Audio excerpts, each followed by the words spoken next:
settle in and let your breathing slow. There is a kind of comfort in places that do not care about you. Tonight, you are walking into Dallol, a volcano crater where the ground looks like spilled sherbet and the air feels like a science experiment that forgot to end. You think it is solid land beneath your feet, but it is more like a thin crust laid over heat, salt, and restless chemistry. With the Sleepless Geographer, you will drift from this bright, quiet hazard into widening deserts, patient rivers, and coasts that gently rearrange themselves in the dark. Nothing will rush you. The planet will do what it always does, slowly, steadily, and without permission.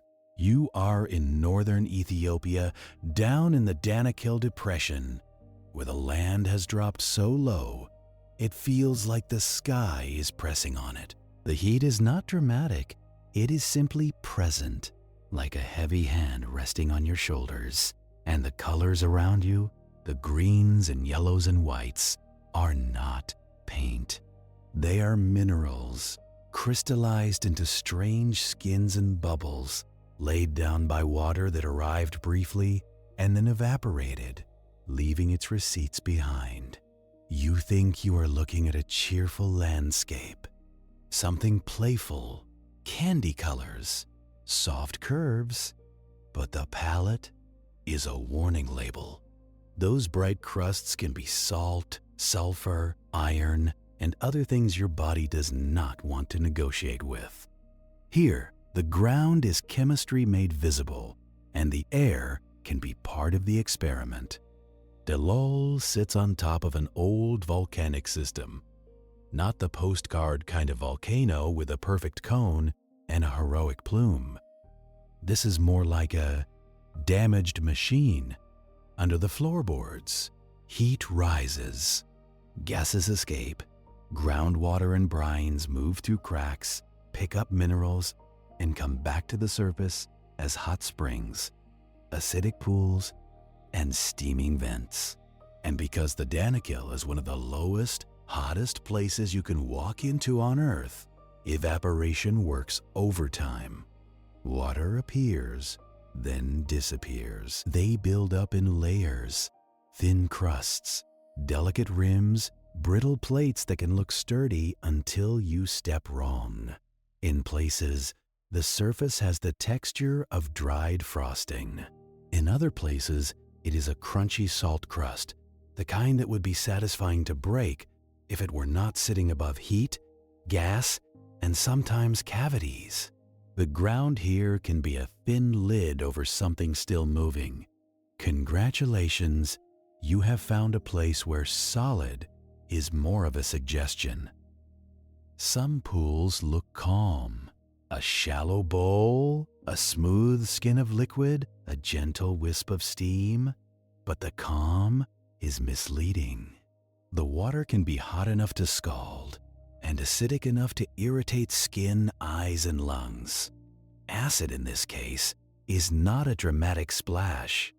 It is a quiet agreement between water and gas and rock, forming a solution that dissolves and redeposits the landscape. A little at a time, you can smell it before you fully understand it. Sulfur has a way of announcing itself. It does not ask permission.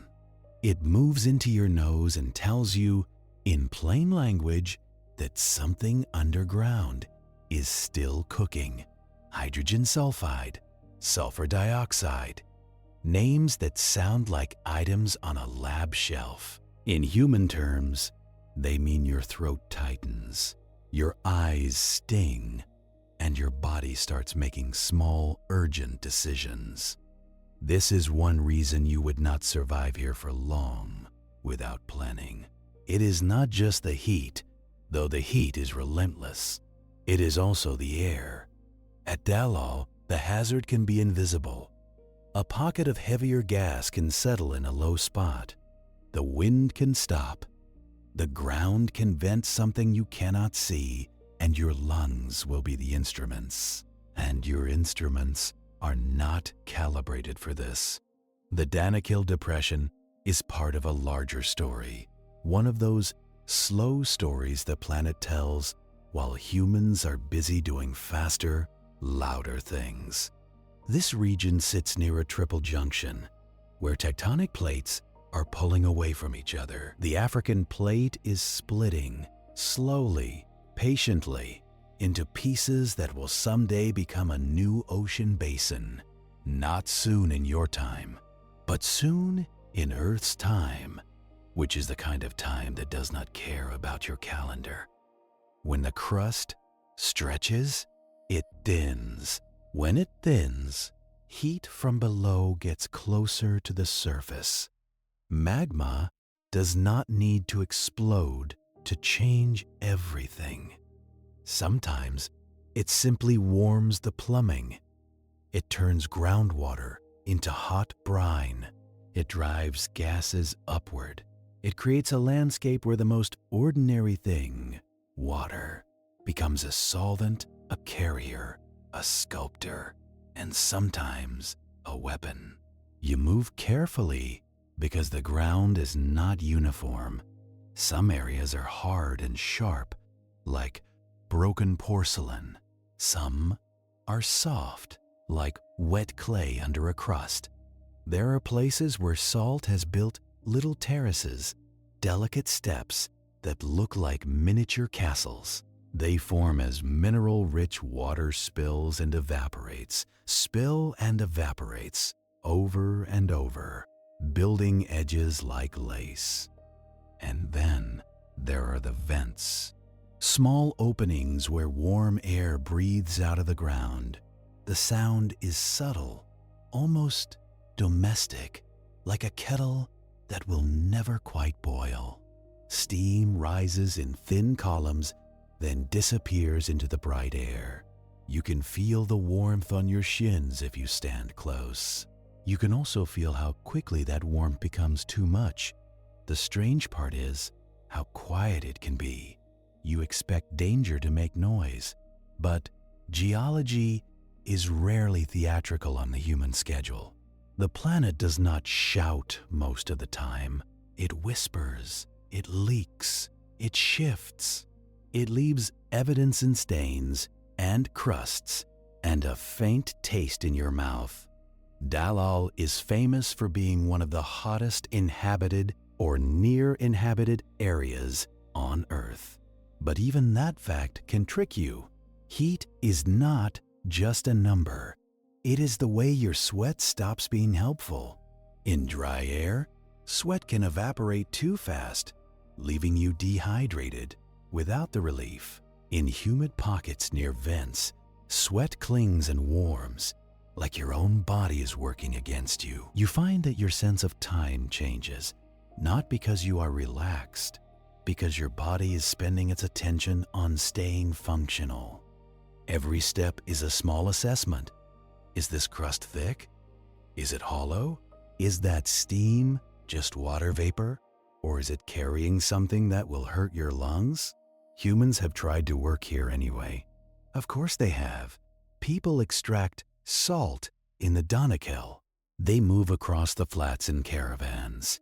They build routines around an environment that seems designed to discourage routines. Salt is valuable, and it is everywhere, and it has been traded for centuries. The landscape looks alien, but the economics are familiar. You can imagine the work, the glare off the salt, the way it burns the eyes and makes distance hard to judge, the repetitive motion of cutting blocks, the weight, the thirst, the way the heat does not feel like weather, but like geography itself. And if you stay long enough, you start noticing how quickly the ground can change without looking like it is changing. A pool that was there last season might be gone now, replaced by a crust of fresh minerals. A vent might shift its output, not dramatically, just a small rerouting through fractures below. The colors can change too, depending on what is coming up. More iron, more sulfur, more salt, different chemistry. different shade. This is what makes Dallol feel like a laboratory left unattended. The reactions keep happening, even when no one is watching. The beakers are the ground. The burners are below. The fumes are real. And you are standing too close, reading the labels by leaning in. The deeper truth is that this place exists because the Earth is in the middle of a slow mechanical decision. The crust is pulling apart. It cannot do that neatly. It stretches, cracks, and sags. It creates low basins where water collects briefly, then vanishes. It opens pathways for heat and gas. It turns the surface into a thin shell over a restless interior, and that thin shell is what you are walking on. You pause and look across the bright terrain. It looks smooth from a distance, like a frozen spill. Up close, it is complex, full of sharp edges and fragile bubbles and crust that breaks into flakes. There is no comfortable place to sit. There is no soft ground. Even the air feels like it has texture. And still, it is beautiful. Not gentle beauty, not friendly beauty. It is the beauty of chemistry doing its work openly, the beauty of a planet that does not hide its mechanisms. If you keep walking, you eventually reach spots where the ground rises slightly and the vents are more active. Steam makes the horizon shimmer. Minerals form little chimneys, like the ground is building tiny towers to mark where it breathes. You can see where water once flowed, now locked into ripples of crystal. The danger here is not a single thing you can point to. It is the combination: heat that drains you, air that can sting, ground that can crack, isolation that removes your options. A place can be deadly without any one dramatic event, just by being consistently, stubbornly inhospitable. And you start to understand the title you came in with, why you would not survive here. Not because you are weak, because your body is designed for a narrower set of conditions than the planet is willing to provide. Your lungs want a certain kind of air. Your blood wants a certain temperature. Your skin wants a certain kind of moisture. Dallol offers alternatives. The planet does not negotiate. You step away from one of the brighter pools, giving it the respect you would give a stranger holding a lit match near a gas can. You keep moving, scanning the crust for the duller patches that might be thicker, more stable. And while you move, the larger geography comes into focus, the way it always does, if you let it. This is not just a crater. It is part of a rift, a tear in progress. And once you have felt how Earth can feel like a laboratory left unattended, it gets easier to notice how often the planet builds traps out of simple, ordinary things, like water and wind. You leave the candy crusts behind, at least in your mind, and you drift outward across the Afar region, where the land looks flatter, wider, and deceptively calm. The air is still hot, but the ground tells a different story now. Less delicate mineral lace, more bare rock, more dust, more long, low horizons that make you feel small without needing mountains to do it. Here, the danger is not always in what you step on. Sometimes it is in what the ground is doing over thousands of years, quietly and steadily, beneath everything you build. You are standing in a place where the crust is trying to split. Not in a cinematic way. No giant crack opening under your feet, no instant chasm. It is slower than patience.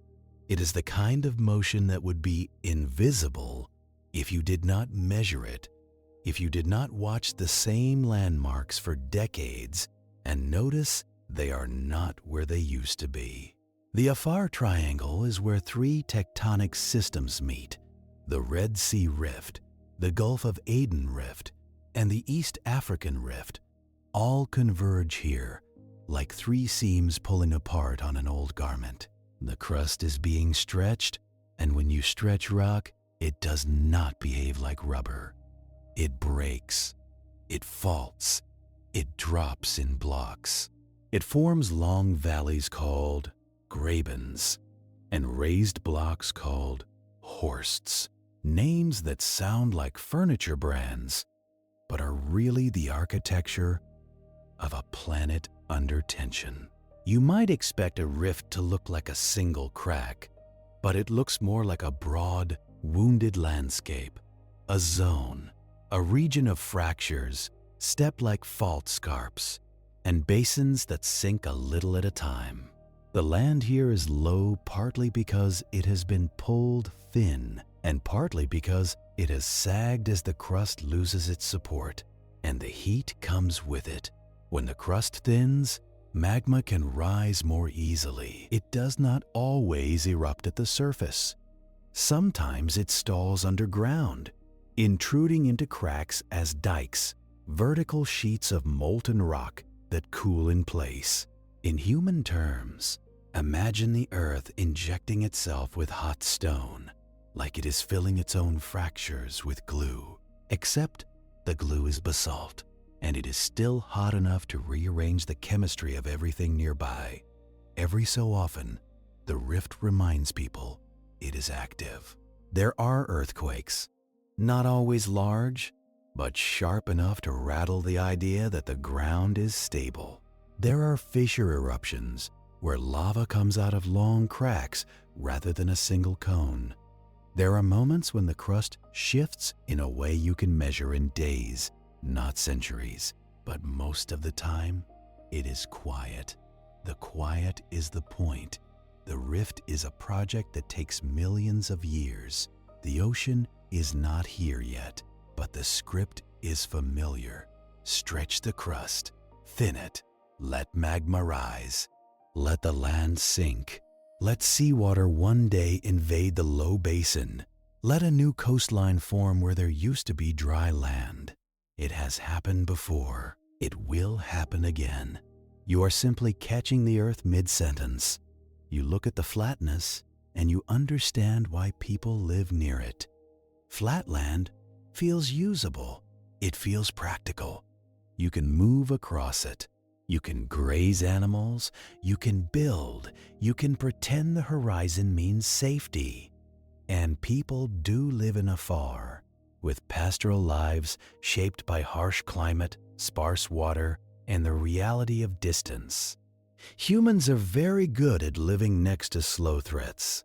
We treat them like background noise. We build a life in the gap between one reminder and the next. The geology does not stop because you have plans.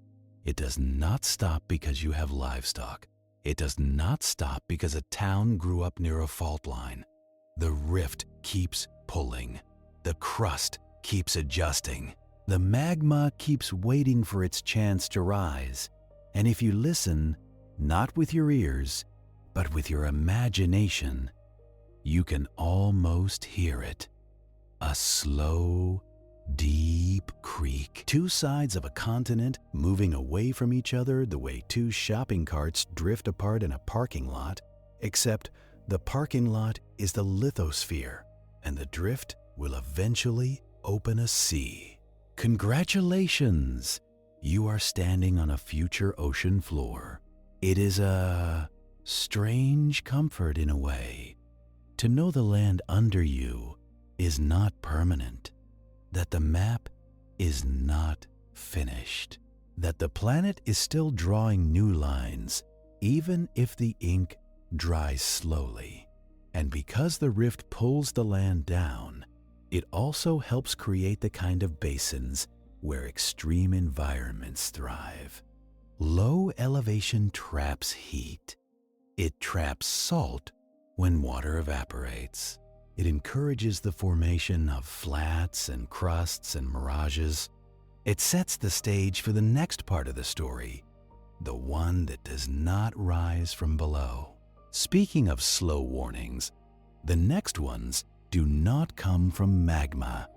They arrive from above, drifting in as a dry breath that never seems to end. You move into the wider Danakil, where dryness becomes its own landscape feature. The heat here is not just daytime heat, it lingers. The ground stores it like a battery and releases it after sunset, so the night does not cool the way you want it to. Darkness comes and you expect relief, but the air stays warm, as if the day refuses to leave. The salt flats stretch out and reflect what little light there is. In full sun, they can be blinding, a white glare that makes you squint until your face aches. Even in softer light, the brightness plays tricks. Distance collapses. The horizon looks close, like you could reach it with an afternoon walk. You walk, and it stays the same distance away, calmly lying to you. Salt has a way of doing that. It creates smoothness, and smoothness erases the cues your brain uses to judge space. No trees, no buildings, no hills.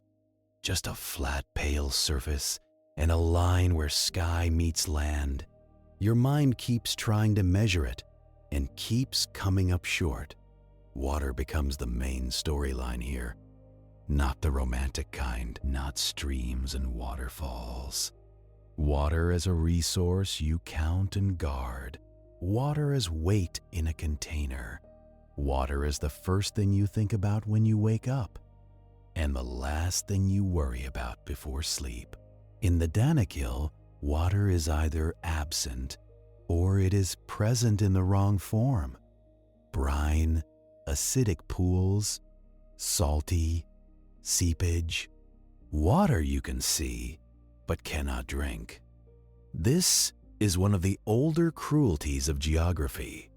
Liquid everywhere, but none of it helpful. When fresh water does appear, it can vanish quickly.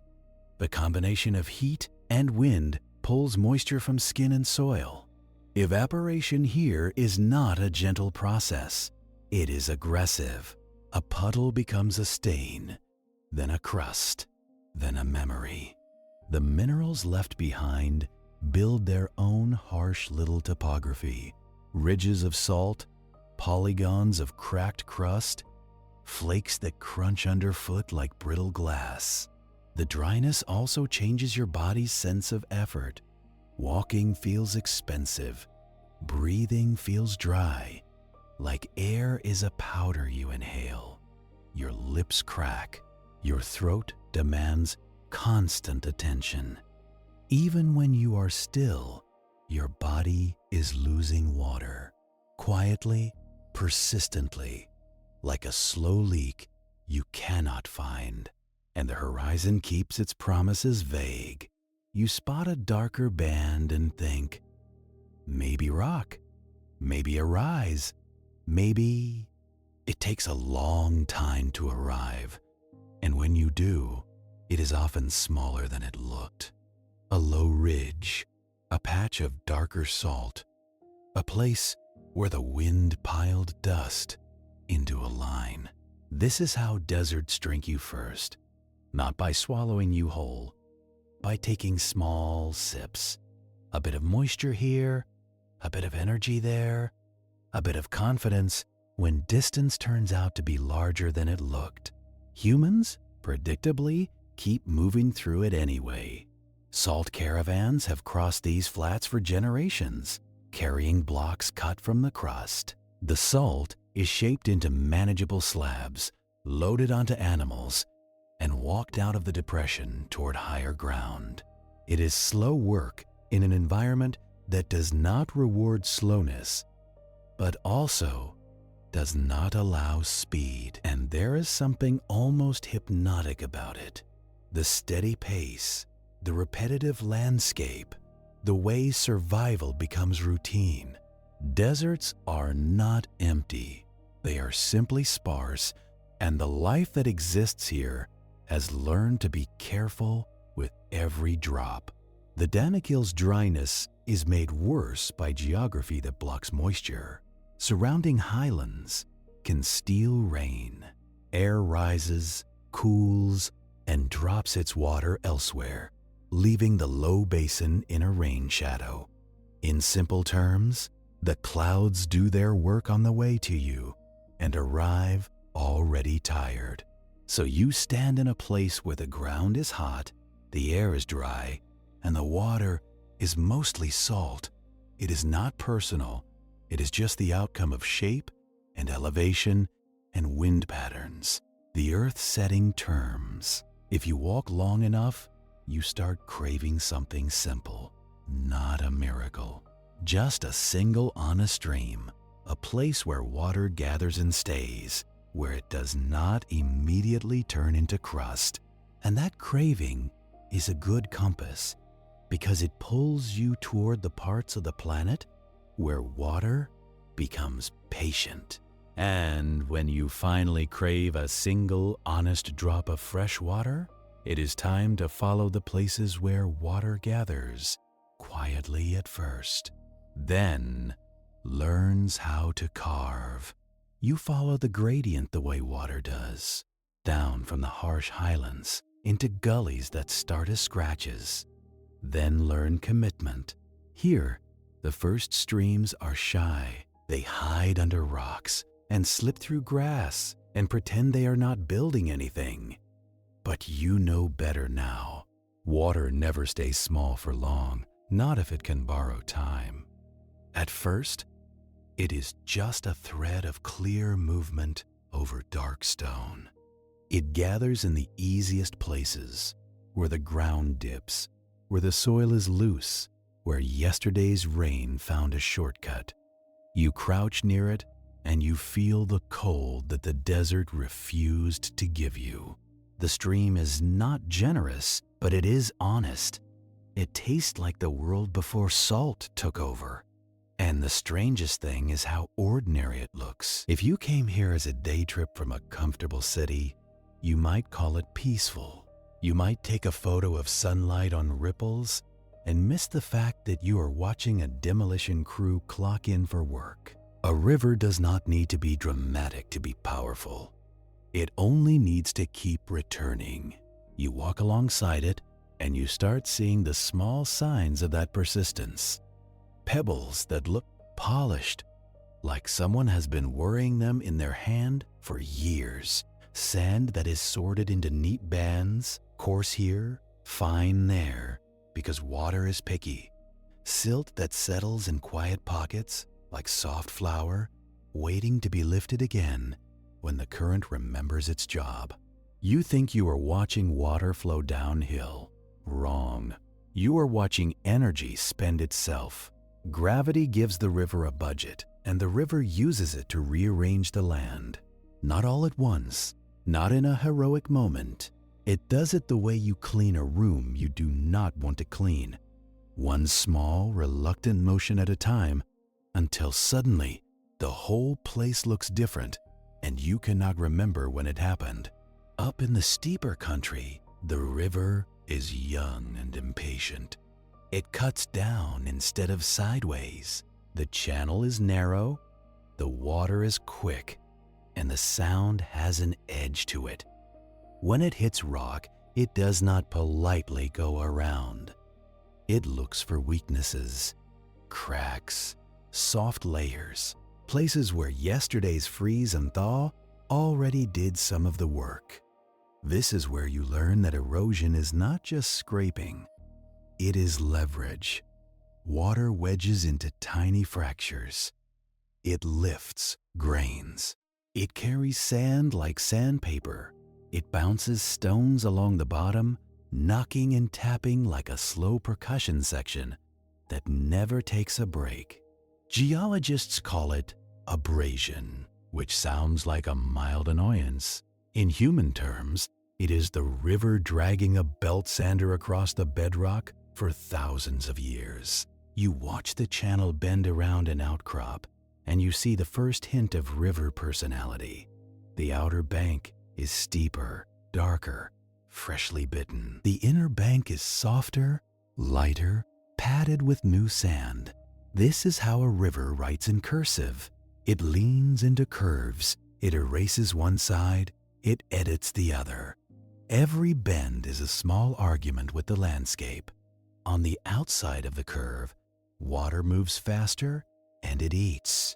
On the inside, it slows down and it drops what it carried. That is the trade. That is the deal. The river is always negotiating between speed and weight, and it pays in sediment. And because it keeps paying, it keeps changing its own path. You can stand on a bank that looks stable, with grass holding the soil together, and still feel how temporary it is. There is a subtle undercut you only notice when you look closely. Roots exposed like fingers, a slice of earth leaning over the water, pretending it is not about to fall. It will fall. Not because the river is angry, because the river is consistent. Consistency is more frightening than anger. As you follow the water farther downstream, the valley opens. The slopes soften. The river loses some of its steep drop, and it has to find other ways to spend its energy. So it begins to wander.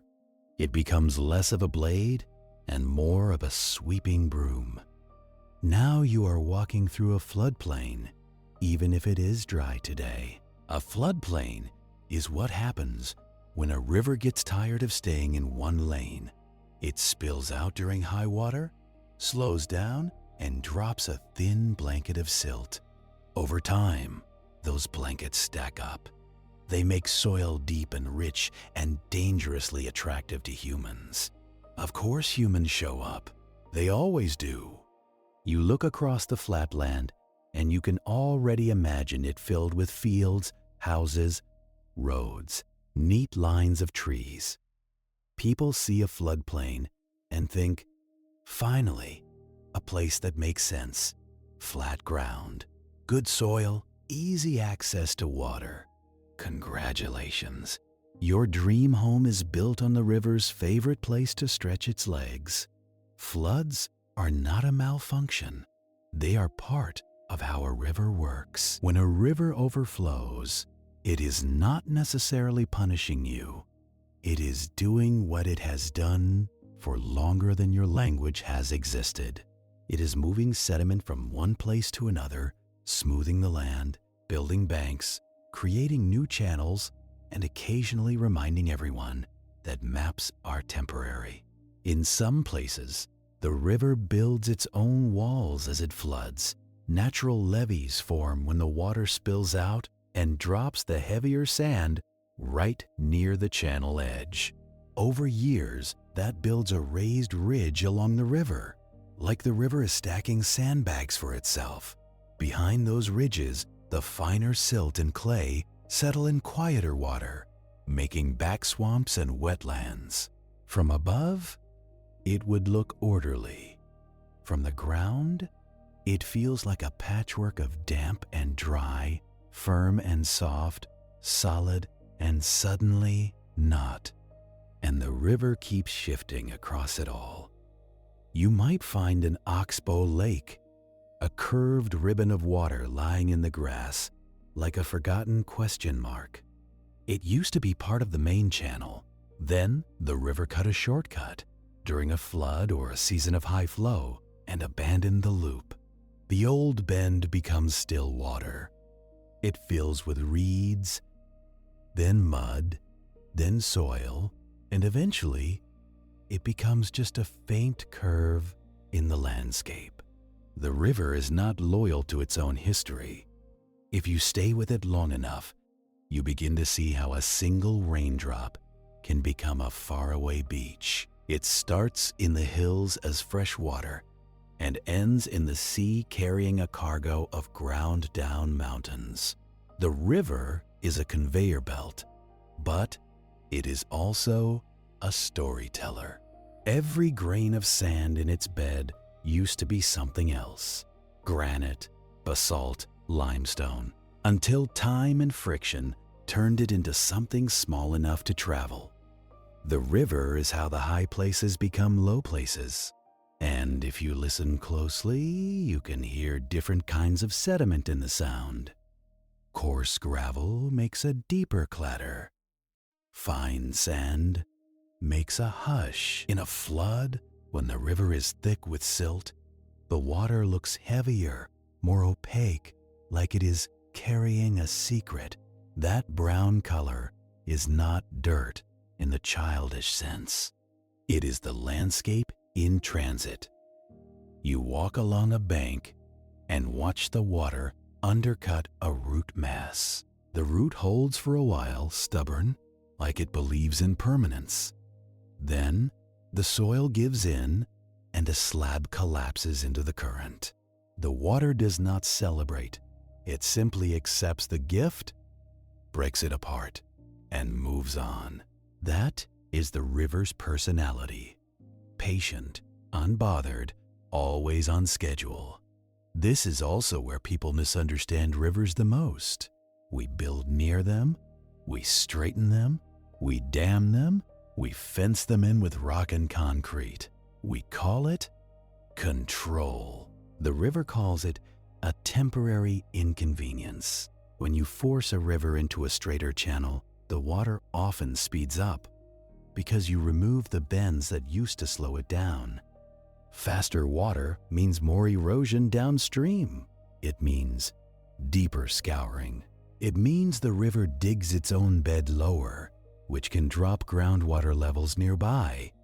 And then people wonder why wells run dry, or why the banks collapse more often. The river is not being spiteful, it is being physical. When you build levees higher and higher, you protect the land behind them until you do not. Because the river still floods, it just floods somewhere else, or it floods catastrophically when the barrier fails. And the longer you prevent small floods, the more you encourage development on the floodplain, which makes the eventual disaster feel shocking. Even though it is part of the system, it is always the same story. Humans confuse a quiet period for a permanent change. The river does not care about your timeline. It cares about slope, discharge, sediment load, and the shape of its channel. Those are the rules. Everything else is commentary. You follow the river farther, and the air begins to change. It carries more moisture now, not because the river is large enough to humidify the whole world, but because you are nearing places where water gathers more easily and stays longer. The land is lower. The river has had time to collect tributaries.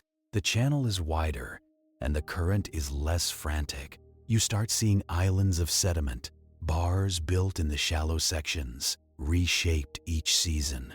The river braids in places, splitting and rejoining, because it cannot decide on one route through its own deposits.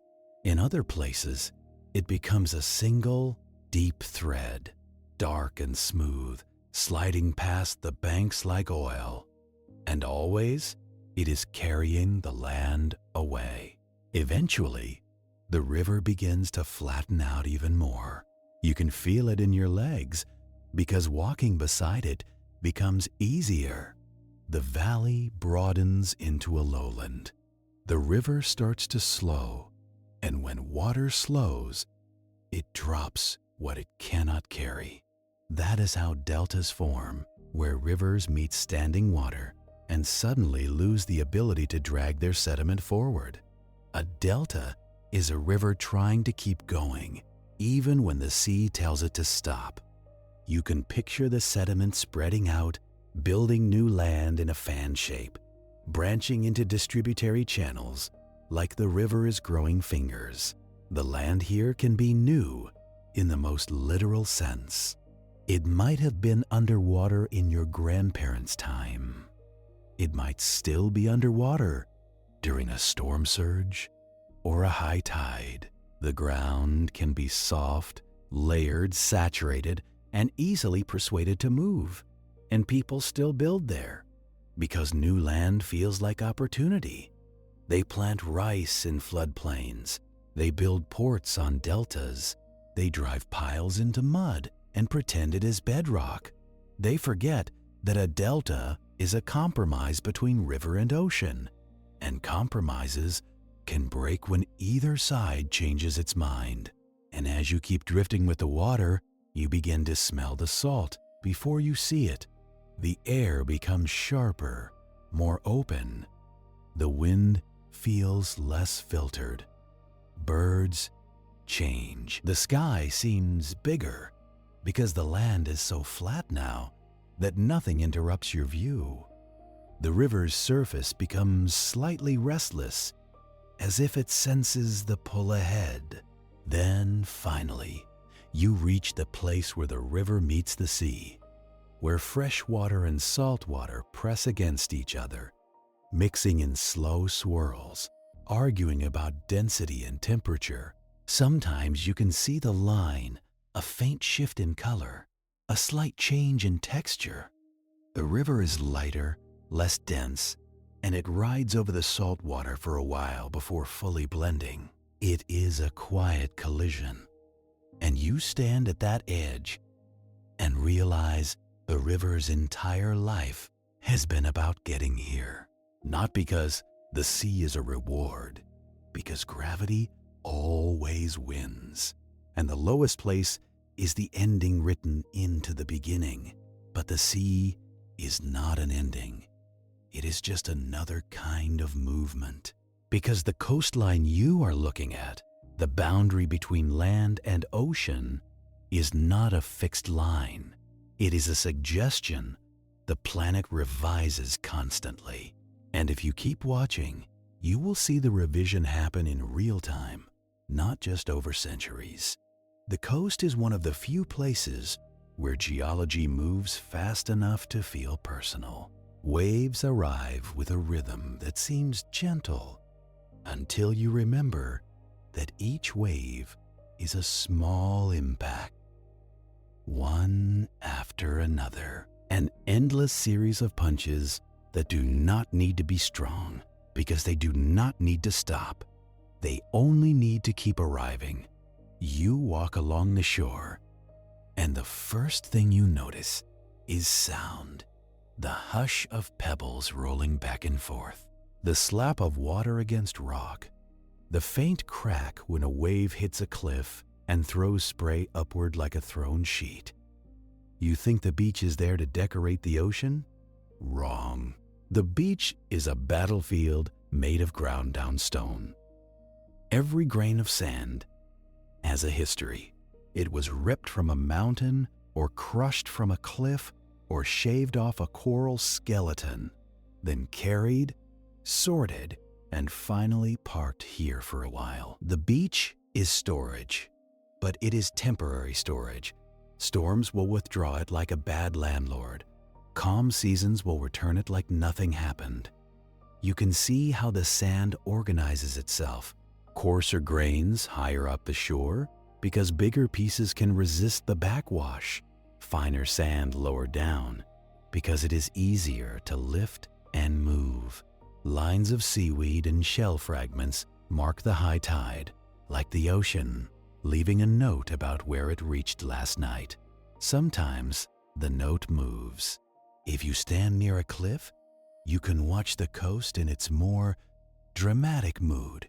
The rock face looks solid, confident, like it has always been there. But at the base, the waves undercut it, hollowing a notch. They exploit weaknesses, fractures, softer layers, places where the rock is already tired. Salt water seeps into cracks too. It crystallizes as it dries, expanding, pushing the crack wider. In colder places, ice does that work instead. In warmer places, it is chemical weathering, water dissolving certain minerals, loosening the structure. The cliff is not falling because it is weak. It is falling because everything falls. Eventually, when it is given enough time and enough repetition, you might see a sea cave carved into the base, then an arch, then a stack, an isolated pillar left offshore after the arch collapses. It looks picturesque, like a postcard feature, but it is really a timeline. Cave, arch, collapse, ruin. A sequence you can read if you know the language. And the language is erosion. Even where there are no cliffs, the shore is still moving. Barrier islands shift. Sandbars migrate. Inlets open and close. A single storm can cut a new channel through a beach, turning a stretch of land into an island overnight. Then, over months or years, the currents might fill that channel again, stitching the land back together. The coast is a seam that never stays sewn. Humans, naturally, build right beside it. We love edges. We love views. We love the feeling of being near something vast. So, we place houses on bluffs and call them oceanfront, as if the ocean is a neighbor and not an engine. Then the engine does what engines do. A storm arrives, and the waves are taller, heavier, more urgent. They reach higher on the beach, pulling sand away in great scoops, exposing darker, older layers beneath. They chew at dunes, which are not just pretty hills of sand, but storage banks that protect the land behind them. When dunes are intact, they can sacrifice sand during storms, then rebuild when calmer weather returns. When dunes are flattened for development, the coast loses its savings account. The storm does not care why the money is gone. It just keeps withdrawing. You can stand on a beach after a storm and see how much disappeared. The shoreline is farther back. Roots are exposed. Old debris is uncovered.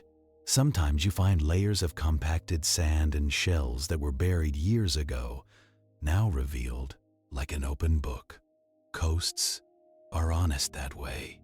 They show you change without asking you to believe in it. And if you wait long enough, you might see the longer, quieter change too. Sea level creeping up, not as a dramatic flood, but as a persistent adjustment. A little farther inland, during high tides, a little more salt in the marshes, a little more erosion at the base of bluffs. It is slow, it is patient, it is exactly how the planet prefers to work. In some places, the land itself is sinking because deltas compact under their own weight, or because groundwater is pumped out and the sediments settle. So the sea does not even have to rise much for the shore to retreat. The land meets it halfway, like an exhausted agreement. And still, the ocean is not only a taker, it also builds. Where waves lose energy, they deposit. They create spits that curl like hooks. They build beaches on sheltered shores. They stack sand into dunes when the wind picks it up and carries it inland, grain by grain, until it piles against vegetation and starts to grow a shape. A dune looks soft, but it moves. You can walk on one and feel it shift under you. Each step slides a little. Wind pushes sand up the gentle slope. Then it avalanches down the steep side, migrating the whole dune forward. It is the same process as a river bar, just with air instead of water. Different fluid, same physics. And then there are the coasts that build in a different way, not from sand, but from life. In warm, clear water, you might look down and see a pale structure under the surface, branching and ridged. It looks like rock because it is hard and it has been there longer than you have been alive. But it is not just rock, it is architecture. A reef is a city built by tiny animals with no interest in your opinions. Coral polyps, small and soft, live in colonies. They take calcium carbonate from seawater and build skeletons, stacking and branching and thickening over time. They do not do it quickly. They do it persistently, the way everything important on Earth gets done. The water has to be warm enough, shallow enough for sunlight, and clear enough that sediment does not smother them. These conditions are picky. That is why reefs appear where they do, like delicate borders around islands and continental shelves. You float above one, and the first thing you notice is the color, not just the coral, but the fish moving through it like living confetti. It looks like abundance. It looks like safety. But get closer, and the reef is sharp. The limestone edges can cut skin. The channels can trap you if currents shift. The waves can break over the reef crest with surprising violence because the reef forces the water to rise and tumble. Reefs protect shorelines by absorbing wave energy, but they do it by taking the hit themselves. They are breakwaters made of life, and like anything living, they can fail. A single season of water that is too warm can cause coral bleaching, where the corals lose the symbiotic algae that help feed them and give them color. Bleached coral looks ghostly, pale, as if the reef has been drained of its spirit. If conditions improve, it can recover. If the heat persists, it dies, and algae and erosion take over. A reef that took centuries to build can break down in years. Storms can snap coral branches. Pollution can cloud the water. Acidifying oceans can make it harder for corals to build skeletons at all because the chemistry shifts against them. And once the reef structure weakens, waves can grind it into rubble, turning architecture into sediment. That sediment becomes sand, and the sand becomes beaches, and the beaches migrate, and the coasts keep changing. The cycle continues, indifferent to whether you wanted the shoreline to stay pretty. You step onto land again, and you realize something unsettling. Limestone is not only in the sea, it is also under your feet in places far from any coast, because limestone is often made of old oceans. Over long spans of time, marine sediments accumulate. Shell fragments, coral pieces, microscopic plankton skeletons, layer upon layer. They compact and cement into limestone. Then the land shifts.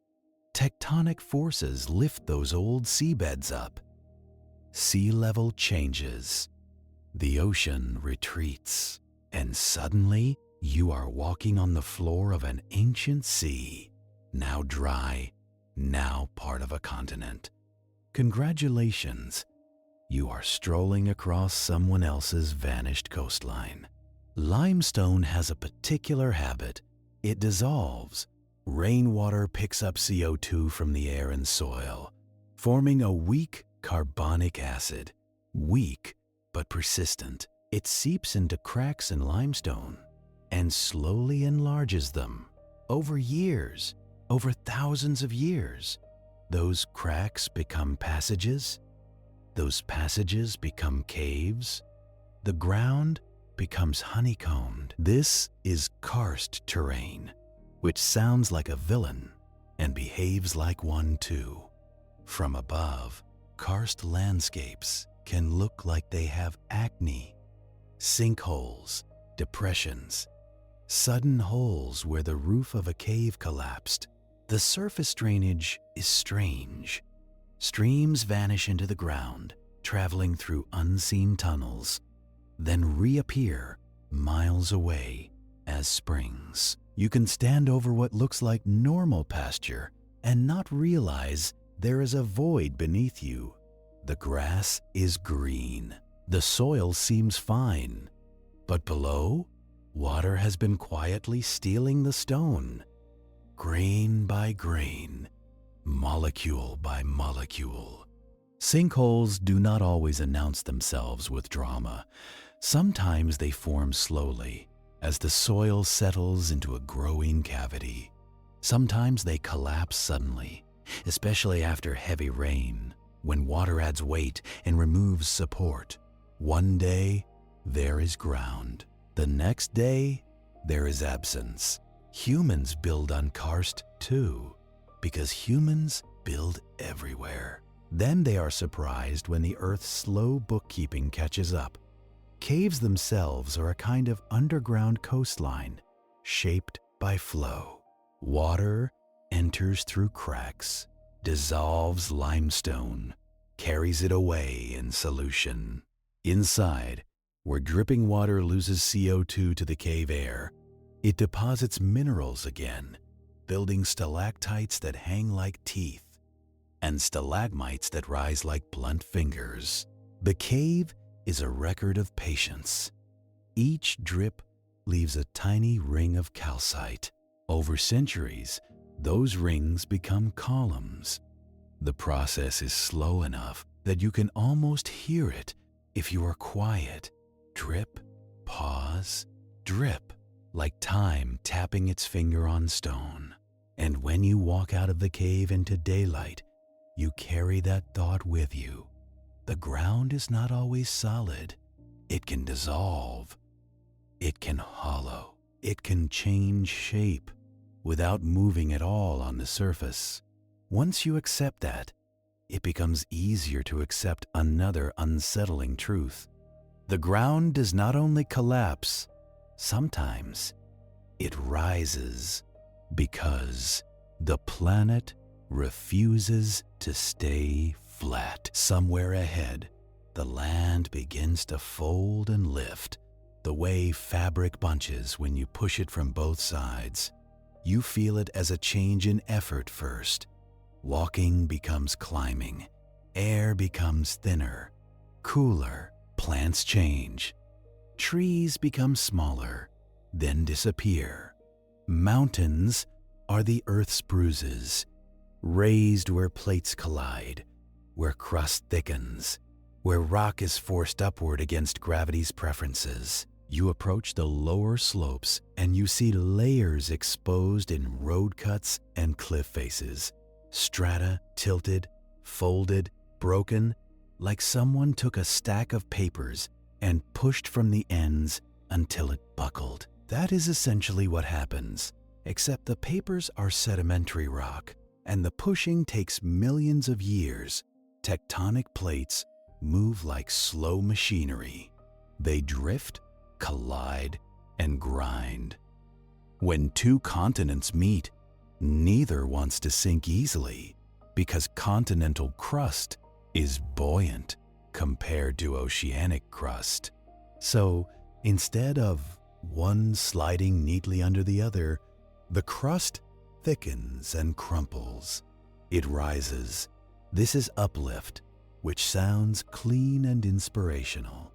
In reality, it is violence stretched across deep time. You climb higher, and the air changes in a way you feel in your chest. Each breath gives you less oxygen than your body expects, not because the atmosphere disappears, but because it is thinner at altitude. The pressure drops, and your lungs have to work harder to pull in the same amount of what they need. Congratulations! You have reached the part of Earth where breathing becomes a hobby. The cold arrives too. Even if the sun is bright, heat escapes more easily in thin air. Shade feels sharper. Wind feels like it has teeth. Your skin dries out again, but this time from cold and exposure rather than desert heat. And you realize mountains are not just high, they are demanding. Water behaves differently here. Snow can linger on shaded slopes, surviving through summers, packing into fern, that half snow, half ice stage that sounds like a creature from folklore. Over years, that compacted snow becomes glacial ice, dense and blue, holding air bubbles from old atmospheres like trapped whispers. Ice does not just sit there, it creeps. Under its own weight, it deforms and flows downhill, slow enough that you could swear it is motionless, fast enough to reshape valleys. This is a glacier, the quietest bulldozer you will ever meet. But that part of the story is still waiting above you, in the colder heights. For now, you stay with the mountains as mountains, and you notice how they sculpt weather. When air masses hit a mountain range, they are forced upward. Rising air cools and cooling air drops moisture. That is why windward slopes can be green and wet, while leeward slopes can be dry, caught in a rain shadow. A mountain can make one side lush and the other side harsh, just by being in the way. Mountains are not just landforms. They are climate machines. This is why valleys can hold forests, while the ridges above are bare. Why one side of a range hosts rivers, while the other side hosts deserts. The shape of rock decides where water will live. And in the high places where the temperature stays low enough, snow becomes a kind of storage. It piles up in winter, then melts in spring and summer, feeding rivers below. Millions of people depend on that meltwater, whether they think about the mountains or not. In that sense, mountains are reservoirs that do not look like reservoirs. They store water as ice and release it on a schedule that is increasingly uncertain. You find a viewpoint where the valley drops away beneath you, and you can see how it was carved. Some valleys are sharp and V-shaped, cut by rivers digging down. Others are wide and U-shaped, with a flat floor and steep sides shaped by ice that filled the whole valley and scraped it smooth. The difference is subtle until you know to look for it. Then it is obvious, like recognizing handwriting. A river cuts like a knife. A glacier grinds like a heavy file. In a U-shaped valley, you might see hanging valleys too, smaller side valleys that meet the main valley high up on the wall because the main glacier carved deeper than the tributary glaciers. When the ice melts, waterfalls often drop from these hanging valleys, spilling into the main valley below. Beautiful, yes. Also a reminder that the valley floor was lowered by a moving mass of ice. You walk through alpine terrain where rock is exposed and broken, fractured by freeze and thaw. Water enters cracks, freezes, expands, and wedges the rock apart. The process is called frost weathering. In human terms, it is the mountains slowly being pried open by water's insistence on taking up more space. The broken rock collects in talus slopes, loose piles at the base of cliffs. They shift underfoot with that unsettling sound of small stones sliding, like the mountain is whispering that stability is optional. And still, people live here too. They terrace slopes, they build roads that cling to ridges, they dig tunnels, they ski, they climb. They name peaks as if naming makes them manageable. But mountains do not become friendly because you gave them a label. Altitude sickness is one of the more honest mountain lessons. Your body tries to adapt to less oxygen by breathing faster, by making more red blood cells over time, by changing how it uses fuel. But adaptation takes days to weeks, and humans love schedules. So people go up too fast, and their bodies protest. headaches, nausea, fatigue.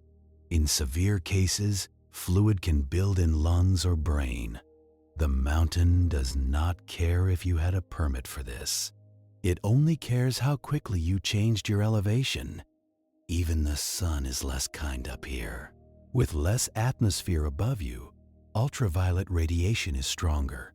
Snow reflects it back, so you can burn from above and below. Your lips crack, your nose peels, and your eyes can inflame from the glare. Congratulations! You found a place where sunlight is a hazard. As you climb toward the snow line, trees thin out, and the world becomes simpler. Rock, snow, sky. The silence feels heavier, as if sound has less to bounce off. Wind becomes the main voice. It rushes through passes. It hums along ridges. It carries ice crystals that sting exposed skin. And then you reach the edge of permanent ice, or something close to it. A field of snow that does not melt entirely in summer. A tongue of pale ice spilling down from a higher basin. It looks like a frozen river. It is. A glacier begins where snow accumulates faster than it melts. Year after year, layers build. The weight compresses the lower layers, squeezing out air, turning fluffy snow into dense ice. Under pressure, ice can deform, flowing slowly downhill like cold taffy. A glacier is not a statue. It is a slow animal. You step closer, and the ice is not white like snow. It is blue in places, dense enough to absorb red light and leave a deep, cold color behind. Dirt and rocks stripe it, carried along like passengers. Crevices open where the ice stretches over uneven ground. Cracks that can be narrow as a doorway or wide enough to swallow a truck. They are quiet until they are not. Sometimes you hear it. A low groan. A crack like distant thunder. That is the glacier adjusting, releasing stress, shifting its weight. It is the sound of something massive moving slowly enough to seem impossible, yet moving anyway. You can stand on the ice and feel how it shapes the land beneath.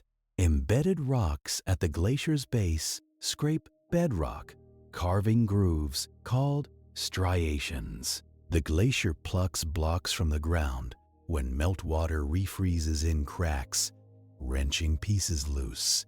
It carries debris, then drops it at its edges in piles called moraines. Moraines are the glacier's luggage dumps. When the ice retreats, it leaves these piles behind, ridges of unsorted rock and sediment that mark former ice margins like old shorelines. You can walk along a moraine and realize you are tracing where the glacier used to be. Maybe a century ago, maybe less, depending on the place. Retreat does not mean the glacier is running away. It means the balance changed, more melting than accumulation. The ice still flows downhill, but the front edge shrinks back because it cannot keep up with its own losses. The glacier is still moving. It is just losing the argument. Meltwater streams run from the glacier's snout, milky with rock flour, that fine sediment ground from bedrock by the ice. The water looks cloudy, almost pale turquoise in places, because the tiny particles scatter light. This is mountain stone, turned to powder, delivered downstream. You realize you have been following the same story the whole time, just with different tools. In the desert, salt-built crusts. In rivers, water-carried sediment. On coasts, waves-rearranged sand. In limestone, rain-dissolved rock. Here, ice grinds mountains down and sends them away in suspension. The planet is always moving material from high to low. If you keep following the glacial valley, it may open into a deep, narrow inlet where the sea reaches far inland. Steep walls rise on both sides, dark and wet, with waterfalls pouring down like loose threads. The water below is deep, often surprisingly deep, because the glacier carved the valley below sea level before melting away. This is a fjord, an old glacier pathway filled by the ocean. The fjord looks calm on the surface, sheltered from open waves, but it holds its own dangers. Cold water, sudden winds funneled through the valley, rock falls from steep walls, and in some places, the memory of ice still lingers in the form of floating bergs, pieces calved from glaciers that still reach the sea. Calving is a gentle word for a violent event. A crack forms, deepens, and suddenly a slab of ice breaks free. It falls into the water with a sound that you feel in your chest, not just here. Waves surge outward. The fjord's calm surface becomes chaotic for minutes, then settles again as if nothing happened. That is the theme of Earth brief drama.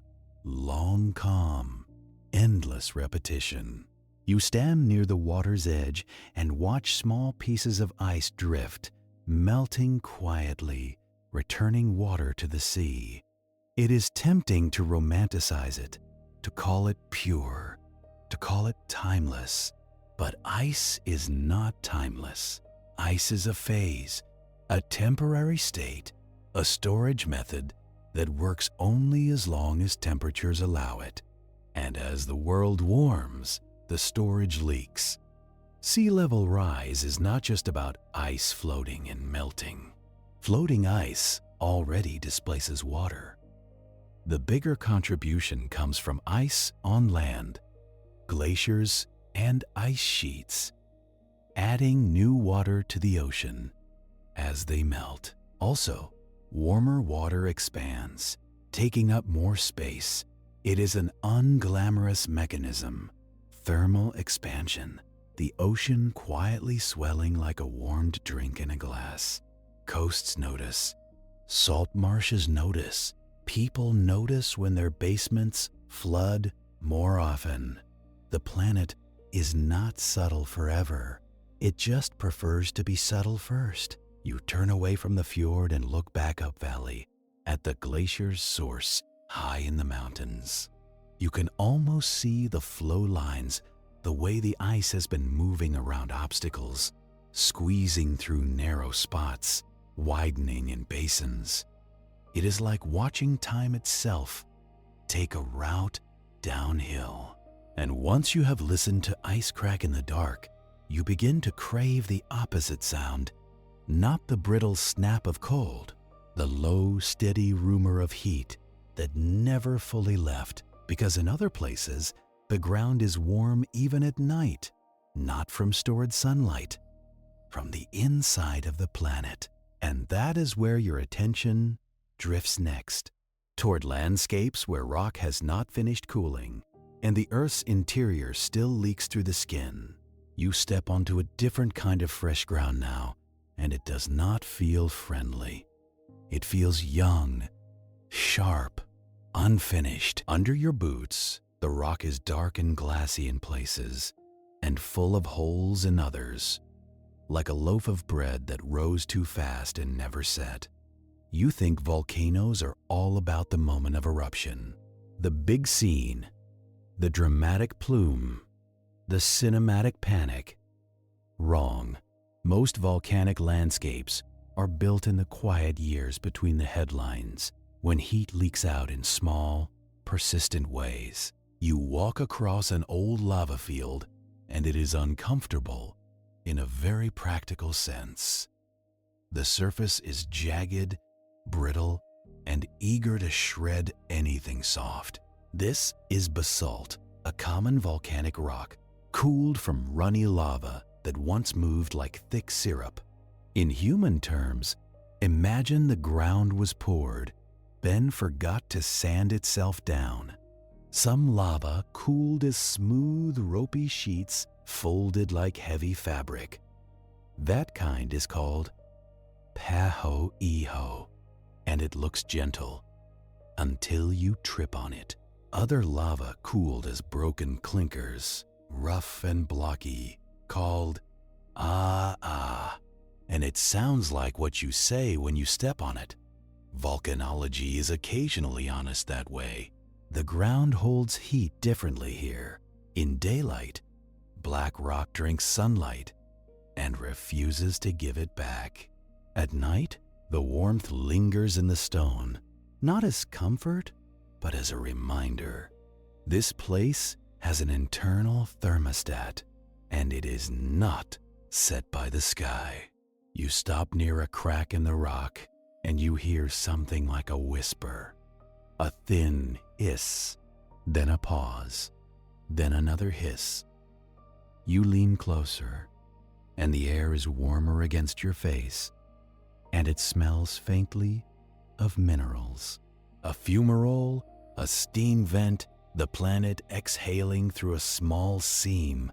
The steam is not always just steam. It can carry sulfur compounds and carbon dioxide and other gases that do not care about your lungs. Carbon dioxide is especially rude because it is invisible and heavier than air. It can pool in low places like a quiet flood you cannot see.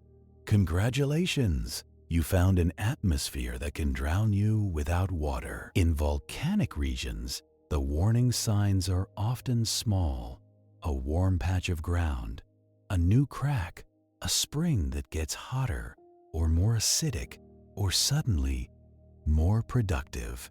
The Earth rarely posts a clear schedule, but it does leave clues, the way an old house leaves creaks and drafts. You move down slope, and the rock changes underfoot. Some of it is pale and crumbly, altered by hot fluids moving through it for years. Hydrothermal alteration, the technical term, which sounds polite.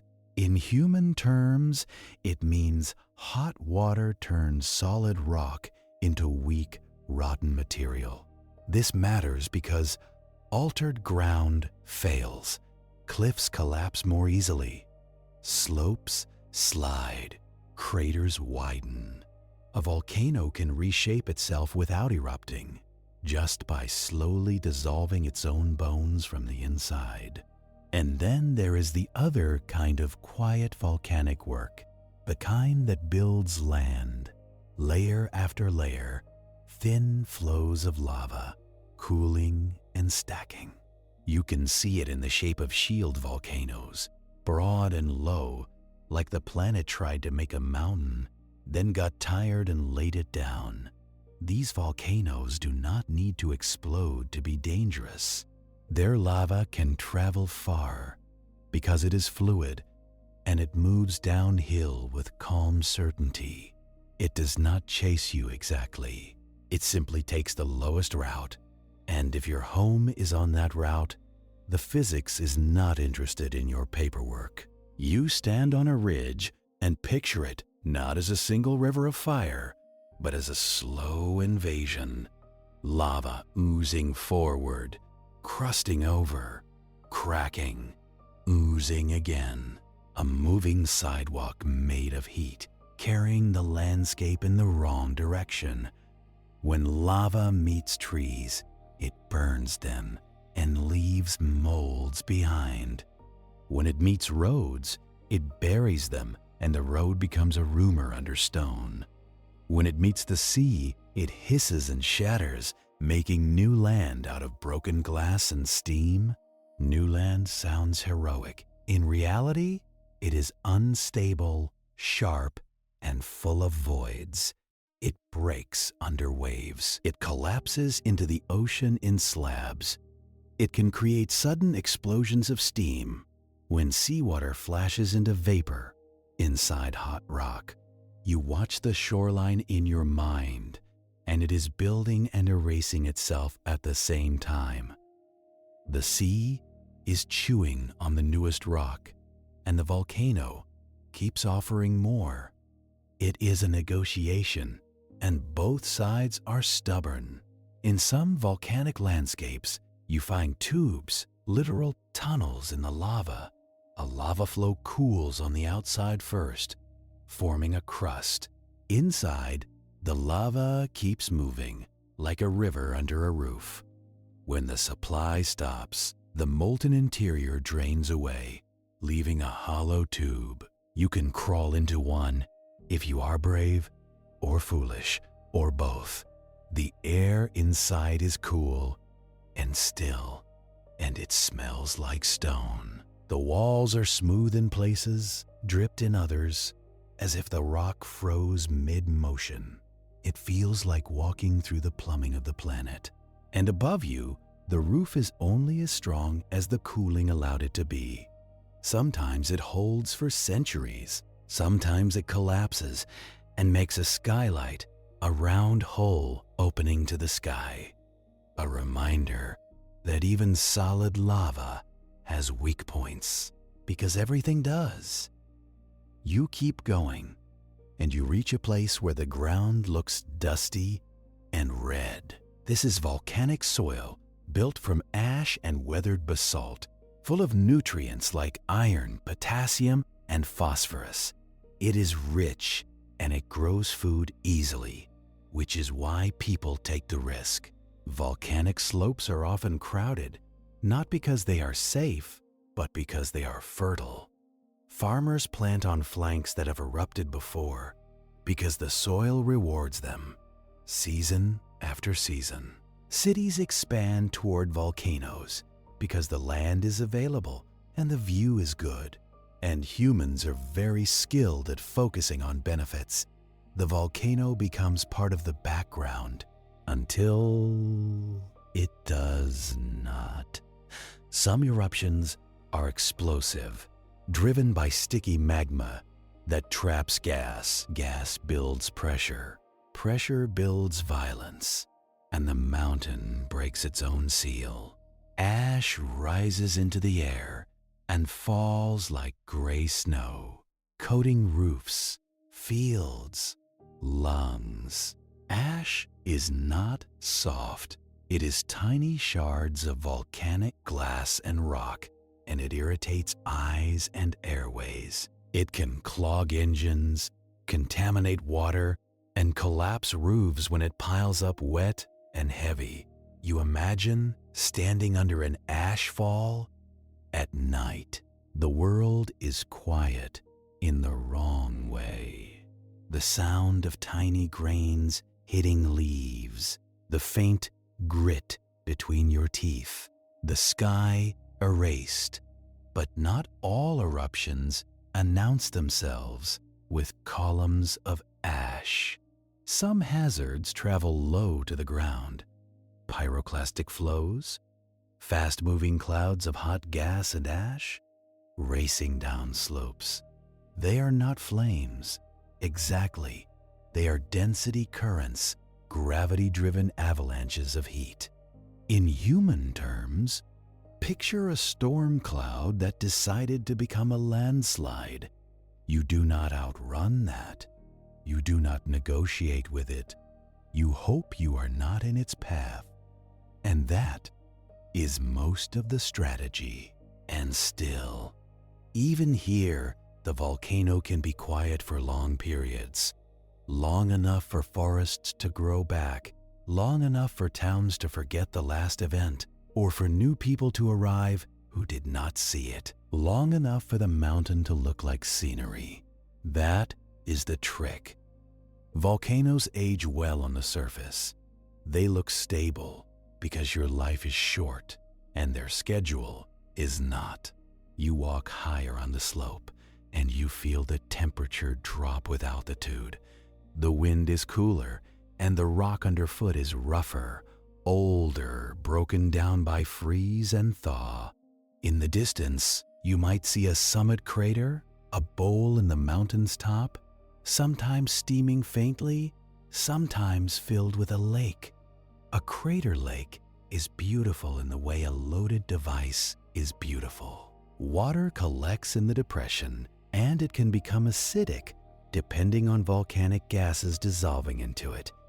It can trap carbon dioxide too, especially if gas seeps in from below. There are lakes in the world that have released suffocating clouds of carbon dioxide when the water turned over and belched its stored gas.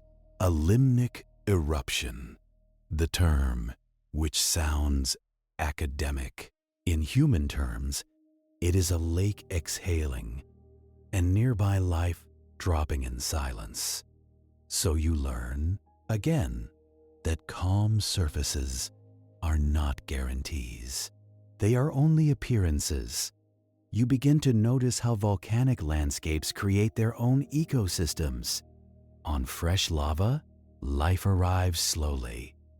First lichens, staining rock with pale crusts, then mosses holding dust, then small plants rooting in cracks, then shrubs, then trees, if the climate allows. It is succession, the slow rebuilding of living cover. The planet erases, then experiments, then grows again, like it cannot help itself. And you realize volcanic terrain is not just destruction. It is recycling. It is new rock becoming soil, and soil becoming forest, and forest becoming ash again, in the long loop. But there is another side to volcanic quiet, the deep plumbing that never cools. You find hot springs where groundwater circulates down through fractures, warms near hot rock, and rises again. The water can be clear and inviting, or it can be milky with silica, or tinted by iron, or smelling sharply of sulfur. People bathe in it because humans will turn anything into a wellness routine. They sit in mineral water while the earth leaks heat beneath them and call it healing. Sometimes it is healing. Warmth loosens muscles. Minerals can soothe skin. But the system is indifferent. A spring can shift temperature. A vent can open nearby. A quiet area can become unstable as underground pathways change. Hot springs build their own geology too. They can deposit travertine, a kind of limestone formed when mineral-rich water releases CO2 and leaves calcite behind. It creates terraces, rims, stepped pools, the same basic pattern you saw in Dallol, but gentler, less acidic, more forgiving, at least on the surface. Silica-rich springs can deposit sinter-building pale crusts that look like snow but are mineral. In some places, bacteria live in these hot waters, coloring them orange, green, and brown, making the pools look painted. The colors are life, adapted to heat, thermophiles, heat-loving microbes, the sort of organisms that make you appreciate how narrow your own comfort zone is. Congratulations, the bacteria are thriving, and you are the fragile one. As you move through these volcanic regions in your mind, you start to understand the deeper mechanism. A volcano is not just a mountain. It is a pressure valve for a planet that is still cooling from its formation, still generating heat through radioactive decay, still moving material through convection in the mantle. The mantle is not molten everywhere. It is mostly solid rock, but it behaves like a very slow fluid over long time. Heat rises, cooler material sinks, and that circulation helps move tectonic plates like rafts on thick syrup. At plate boundaries, magma is more likely to form. At rifts, the crust thins and mantle rock rises, melting as pressure drops. At subduction zones, one plate dives under another, water and volatiles lower the melting point, and magma forms. Different settings, different magma, different styles of eruption. But the theme is the same. The Earth is moving heat upward, and volcanoes are one of the places it reaches the surface. You have been traveling through a planet that never truly sits still. Rivers move rock, ice moves rock, waves move rock, and volcanoes make rock, then break it down again. You walk back down from the volcanic high ground toward flatter land, and you imagine the human settlements that cluster nearby.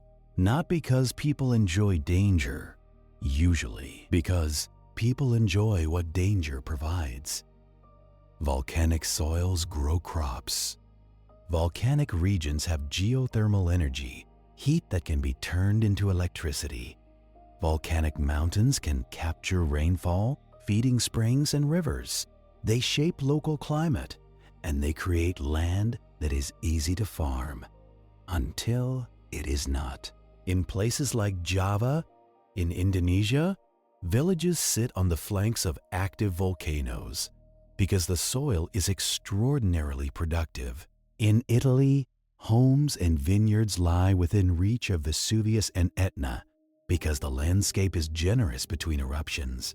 In Central America, towns ring volcanoes like beads on a string, each one living with the same bargain. And when an eruption does happen, people respond in ways that feel painfully familiar. Evacuations delayed, warnings debated, memories disputed. The hope that it will be small this time. The volcano, for its part, does not care about the narrative. It follows pressure, chemistry, and gravity. It does not punish. It simply releases what was stored. You might remember that even volcanic islands themselves are temporary. An island can be born from repeated eruptions, rising from the seafloor, building layer on layer until it breaches the surface. For a while, it is a new dot on the map, and humans rush to name it. Then waves attack its softest materials, ash and loose fragments, and the island erodes. Sometimes it vanishes within months or years, ground back below the waterline. The map becomes outdated again. The earth makes land, the ocean edits it, and neither asks you to approve. Some volcanic landscapes end in sudden, dramatic cliffs where the side of a volcano collapsed long ago. Sector collapse is the term, when a large portion of a volcanic edifice fails and slides away. It can happen because rock is weakened by hydrothermal alteration, or because eruptions and earthquakes destabilize the slope. The debris can rush down slope as a landslide, and if it reaches the ocean, it can generate tsunamis. This is another quiet horror of geology. A mountain can fail without erupting, and the sea can respond with a wave you did not expect. You stand in your imagination at the edge of one of these scarred volcanoes, looking into a valley shaped by collapse. It is broad and strangely smooth in places, like a giant hand-dragged material outward. The trees grew back, the surface looks normal again, but the shape remembers. And in the distance, you may see a caldera, a large basin formed when a magma chamber empties enough that the ground above collapses. Calderas can be tens of miles across, too large to recognize from the ground unless you climb to the rim. Inside them, lakes form, forests grow, towns appear. People live inside collapsed volcanoes because the land is flat and sheltered, and because the collapse happened so long ago that it feels like ancient history. Ancient history has a way of becoming someone else's problem. But calderas can be active too. They can host geothermal systems, hot springs, fumaroles, and sometimes future eruptions. They are not dead, just reorganized. You keep moving through this warm underworld of surface clues, vents, springs, altered rock, and you realize how much of the planet's heat escapes quietly. Not in eruptions, in diffuse seepage, in warm groundwater, in thin plumes of gas. It is like living above a sleeping animal, feeling its breath through the floorboards. And after so much fire underfoot, your mind naturally looks for contrast, for a place that feels almost still, almost finished, almost calm. So you let the volcanic ground fade behind you, and you drift toward a different kind of quiet. Not the quiet of cold ice or empty desert, but the quiet of wide night, where the changes are slow enough to watch without flinching. You find yourself in a landscape that is open and dark and patient. A plateau, perhaps, or a broad plain, where the horizon is a smooth circle and the sky looks impossibly deep. In the daytime, places like this can look boring, flat, simple, unremarkable. At night, they reveal what they really are. They are viewpoints. You lie back or sit against a rock that still holds a trace of the day's warmth, and you look up. The stars are not brighter because they changed. They are brighter because nothing here competes with them. No city glow, no tall buildings, no trees swallowing the sky, just the slow wheel overhead and the sense that you are on a moving surface even when you are perfectly still.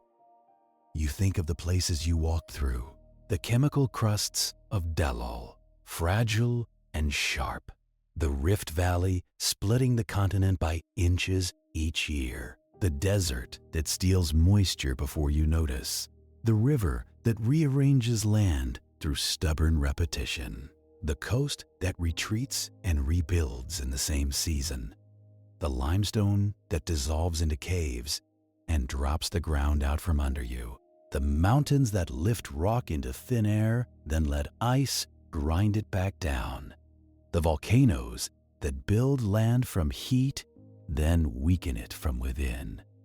Different faces of the same machine. And the machine is not malicious. That is part of what makes it so calming, if you let it. A storm does not hate your house. A river does not envy your field. A volcano does not target your town. The planet is simply running its processes. You begin to understand, in a quiet way, that landforms feel permanent only because you measure them with a short life. A cliff looks eternal until you watch the undercut. A dune looks stable until you watch it migrate. A glacier looks still until you hear it crack and move. Time is the ingredient humans keep forgetting to add. Even the harshest places have routines. Evaporate, crystallize, crack, dissolve, flow, grind, collapse, rebuild. The words change depending on whether you are in desert, coast, cave, or ice valley. But the rhythm stays, and your role in it, most of the time, is small. You do not conquer environments like Dallol. You do not win arguments with rivers.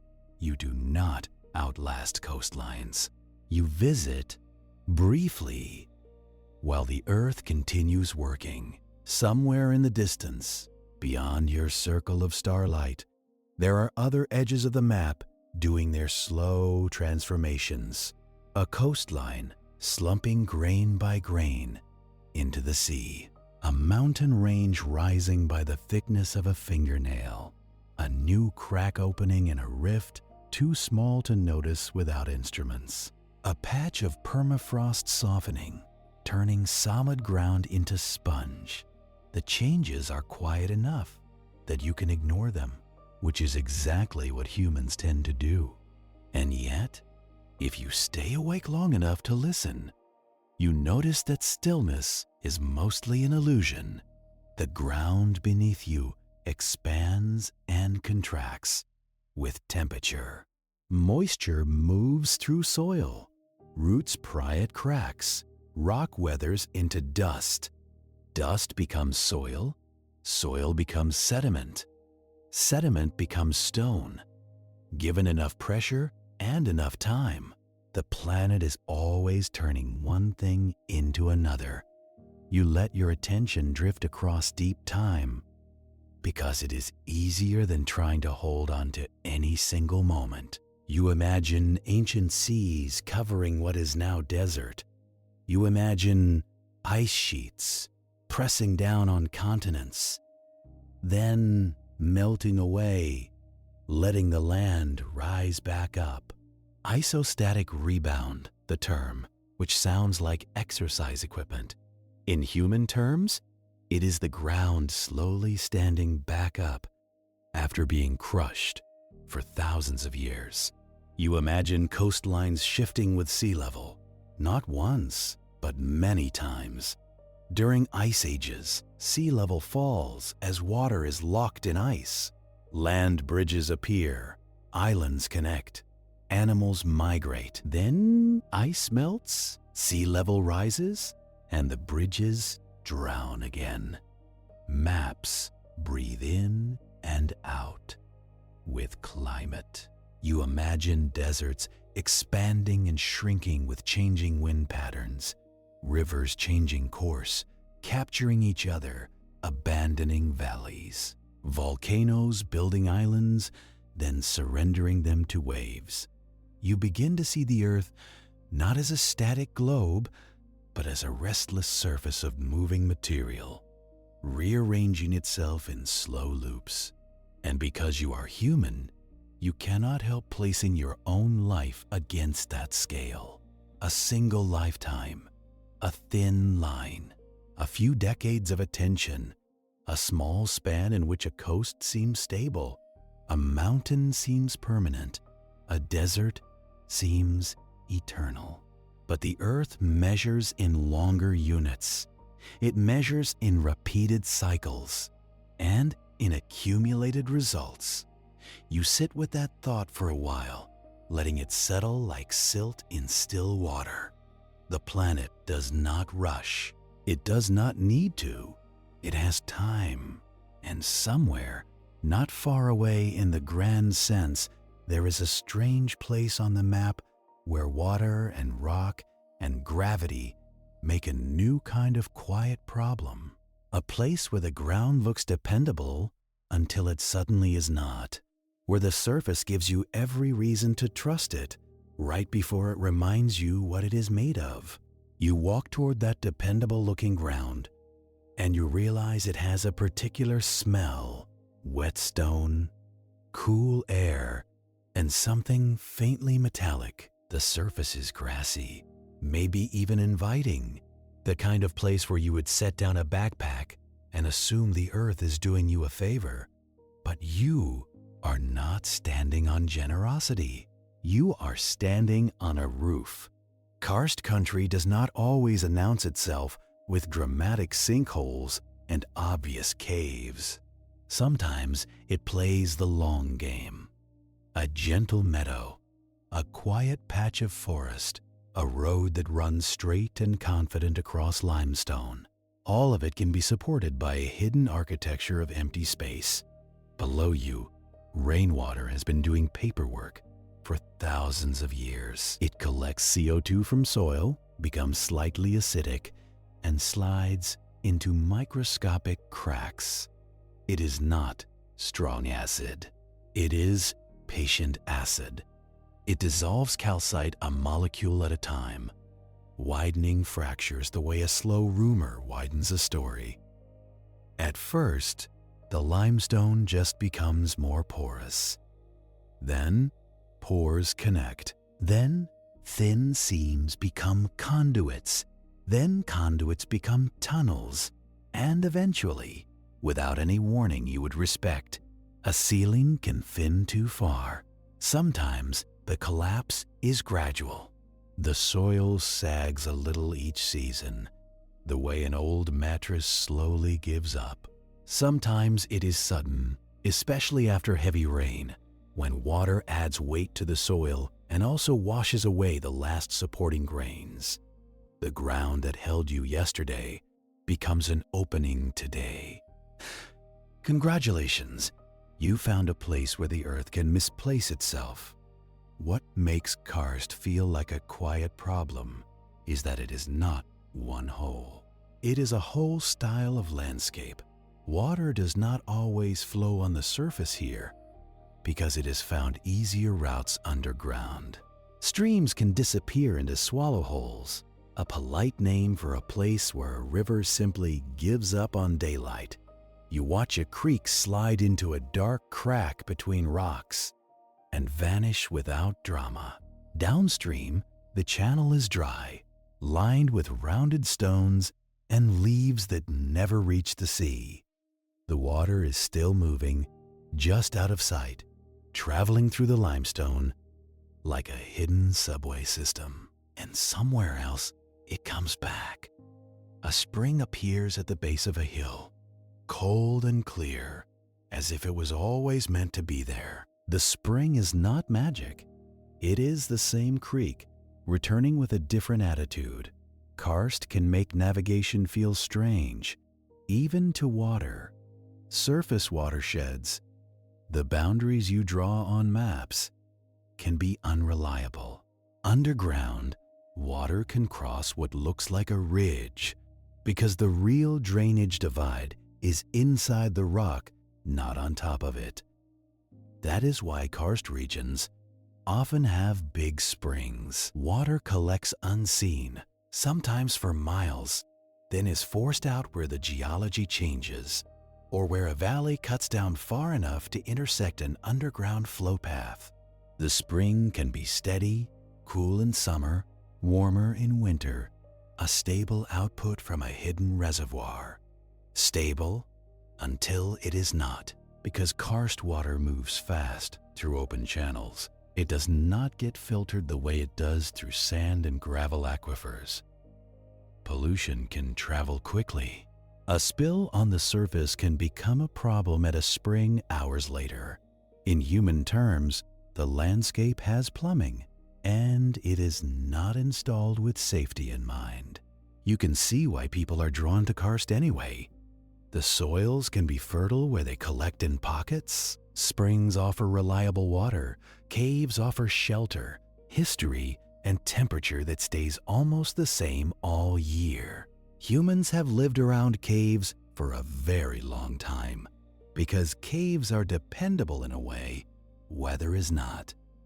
Except, the cave is also a record of the ground's willingness to become empty. In a limestone cave, you feel the temperatures settle around you, cool and steady, and the sound changes. Drips become the main rhythm. The walls are damp, and your light catches glints on calcite crystals, tiny reflections like the rock is studded with frost. Stalactites hang from the ceiling, built by countless drops. Each drop arrives with dissolved calcium carbonate. When it meets cave air, it loses CO2, and a thin ring of calcite remains. The ring becomes a straw. The straw becomes an icicle of stone. Under it, stalagmites grow upward from splashes, often thicker, blunt, like the cave is trying to reach back toward the ceiling. When they meet, they form a column, and the cave feels more like a cathedral, built by water on a schedule that would bore a clock. If you want to understand deep time without climbing a mountain, this is one way. You stand beside a formation that took tens of thousands of years to grow, and you realize your whole life is a thin layer in that timeline. The cave does not care. The cave keeps dripping, Then you step back out into the night air, and the surface feels slightly less trustworthy than it used to. Not because you are afraid exactly, but because you have seen how much can happen underground without your permission. And speaking of ground that is quietly not what it seems, there is another landscape that looks stable from a distance until you stand on it and feel it shifting under your weight. Because sometimes the earth does not dissolve beneath you. Sometimes it freezes. Permafrost is a simple concept with complicated consequences. It is soil, rock, and sediment that stays frozen for at least 2 years in a row. That sounds like a technical detail. In human terms, it means the ground is a freezer and everything built on it is balanced on cold. In the far north, permafrost can be continuous, stretching for hundreds of miles, a deep, frozen foundation. In other places, it is patchy, appearing on shaded slopes, in peatlands, in valleys that trap cold air. Either way, it creates a landscape where the surface can look solid while hiding a different truth below. In summer, only the top layer thaws. This is the active layer, a thin skin of mud and water over frozen ground. Plants root here, insects breed here, and for a few weeks the tundra pretends it is soft and alive. Then, the thaw ends and the ground locks up again. When permafrost holds steady, it can support roads, buildings, and pipelines as long as engineers respect the rules. They build on piles driven into frozen ground. They insulate structures. They elevate pipelines so heat does not melt the soil beneath. They try, in other words, to keep the freezer cold. Because if permafrost warms, the ground changes shape. Ice in soil acts like cement. When it melts, the soil can settle, slump, and collapse. This is thermokarst, a word that sounds like karst because it behaves like it, except the voids form from melting ice rather than dissolving limestone. The result is a landscape of sinkholes, ponds, and uneven ground where the surface buckles into hummocks and hollows. Roads crack, buildings tilt, forests lean at odd angles, drunk-looking trees that grew straight until the ground moved under them. Congratulations, you built on a foundation that can melt. Permafrost also stores enormous amounts of organic carbon, dead plant material that froze before it could fully decay. When it thaws, microbes wake up and start eating. They release CO2, and in waterlogged conditions, they release methane, another greenhouse gas with a sharp effect over shorter timescales. So the ground does not just sink, it exhales. This is one of the uncomfortable feedback loops of climate. Warmer air thaws permafrost. Thawed permafrost releases greenhouse gases. More greenhouse gases trap more heat. The freezer warms further, and the landscape keeps adjusting quietly, season by season. You walk across a northern plain in late summer and notice how spongy it feels. Your boot sinks slightly, water pooling around it. The moss is thick, insulating the ground, keeping permafrost colder than it otherwise would be. When that moss dries or burns in wildfire, the insulation fails. Sunlight reaches the soil. Thaw deepens. The surface collapses into wet depressions. Wildfire in tundra sounds wrong to many people, but it happens, and it changes the ground faster than any slow drip in a cave. And then winter returns and refreezes the mess into new shapes. In some permafrost areas, the freezing and thawing creates patterned ground, circles and polygons etched into the tundra like the planet doodling. Ice wedges form when cracks open in winter cold, fill with meltwater in spring, and freeze again.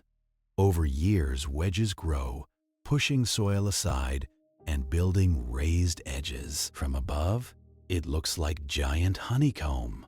From the ground, it feels like walking across a subtle maze. Shallow troughs, slight ridges, pools that look shallow and then surprise you. The patterns are beautiful in a sleepy way. They are also a sign that the ground is always working. You do not have to go to the far north to meet this kind of hidden instability either. High mountains have permafrost too, tucked into shaded slopes and high valleys. When it thaws, rock falls increase. Slopes loosen. Old ice that held debris in place stops doing its job. So even the mountains you climbed earlier can change their personality without any eruption or earthquake. Just warmth, slowly arriving. All of this is the same theme again. The planet is less solid than it looks. The only question is, what kind of softness you are standing on. And if you keep wandering in that direction, toward places where the ground is defined by cold, you eventually arrive at an edge that feels like the end of the world, even when it is not. An ice shelf. You stand near a polar coastline and the air is so clean it almost hurts. Not sharp like acid, sharp like emptiness.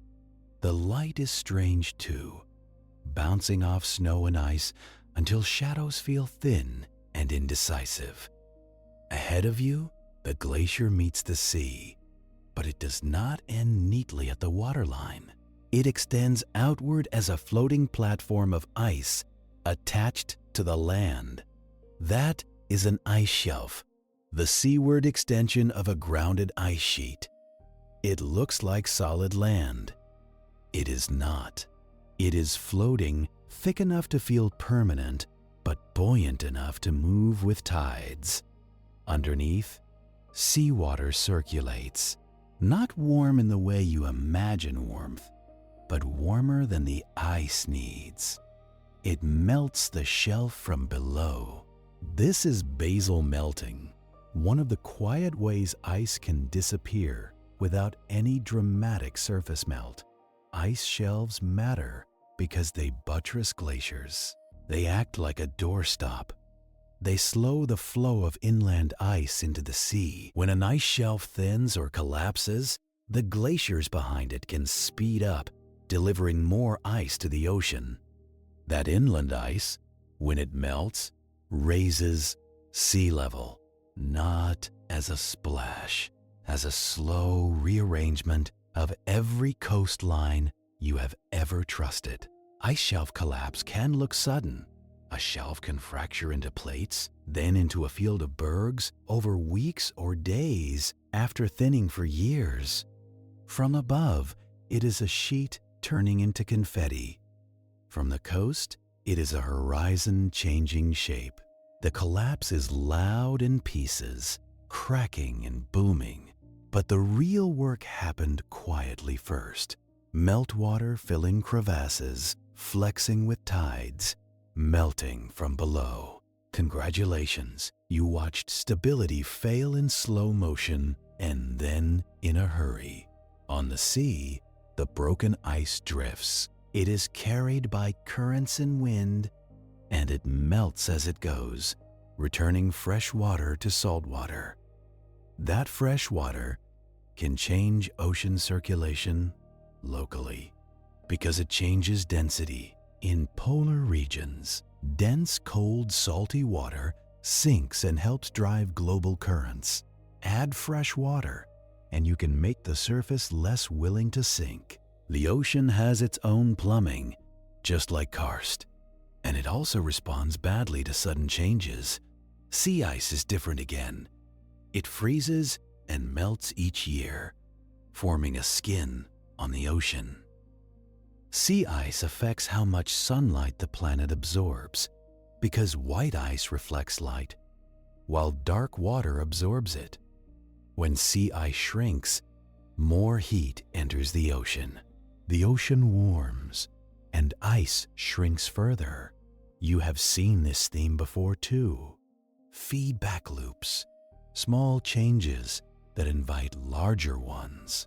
You walk along a polar shore and hear a different kind of sound. Not waves, exactly. More like a gentle clink, pieces of brash ice nudging each other. The sea is partially frozen, and the ice moves like a crowd, pressing and releasing with wind shifts.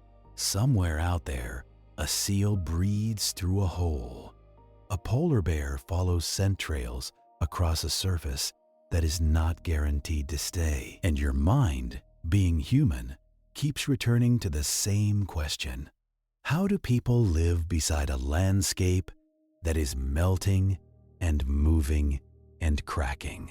The answer is that people do what they always do. They adapt until adaptation becomes expensive. Arctic communities deal with coastal erosion, where thawing permafrost and stronger storms chew through shorelines. Homes have to be moved. Roads have to be rebuilt. Ice used for travel becomes unreliable. The season of safe crossing shortens. In the language of geology, it is a change in boundary conditions. In human language, it is the ground not keeping the promises it used to. And once you have drifted through deserts and rivers and coasts and caves and ice shelves, you start seeing the whole planet as a set of edges, boundaries between states. Liquid and solid, land and sea, frozen and thawed, stable and failing. Even the air has boundaries. You look up at the sky again, and you remember that climate is not just weather. It is the long habit of the atmosphere, shaped by oceans, mountains, and the spin of the earth. Warm air rises near the equator, cools, sinks in subtropics, rises again in mid-latitudes, sinks near the poles. Cells of circulation, invisible conveyor belts. In the subtropics, sinking air tends to be dry, which is why so many deserts sit around those latitudes. In mid-latitudes, storm tracks wander, bringing wet fronts, then dry. Near oceans, moisture moderates temperature. Inland, continents swing between heat and cold more violently. Geography is the skeleton climate hangs on, and humans, being inventive, have built almost everywhere along that skeleton.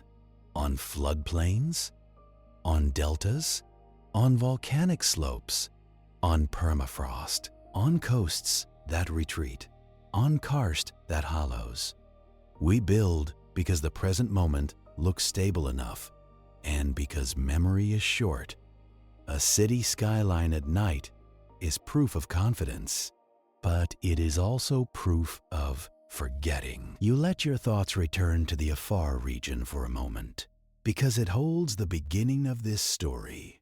A rift pulling apart, a future ocean trying to be born. In the far future, seawater could flood that depression, turning salt flats into shallow sea. New coasts would form. New reefs might grow. If conditions allow, new limestones would be laid down to someday become caves in a landscape no one recognizes. The planet loves a cycle, and in your own time, in the scale you can actually feel, the cycle is most obvious at the boundaries where land meets water. Coasts, yes, but also lakes, and inland seas, and rivers that decide to change their minds. There is a particular kind of quiet danger in a river that looks calm and wide, but kind you might trust. A braided river on an outwash plain, below a glacier for example, it spreads into many channels, shallow and shifting, carrying loads of gravel and sand. It looks crossable, especially in low water. But braided rivers can change course quickly. A channel that was ankle deep becomes thigh deep after a small shift upstream. Water undercuts gravel bars. The bottom moves under your feet. The cold is immediate, stealing coordination. The river does not need depth to be lethal. It needs cold, speed, and surprise. And then there are lakes that seem harmless until they remind you they are weather machines. Large lakes can generate their own storms. Cold air moving over relatively warm water picks up moisture, then drops it as heavy snow downwind. Lake effect snow, a simple phrase for an atmosphere borrowing water and throwing it somewhere else. People build in those snow belts, then act offended each winter. The lake does not apologize.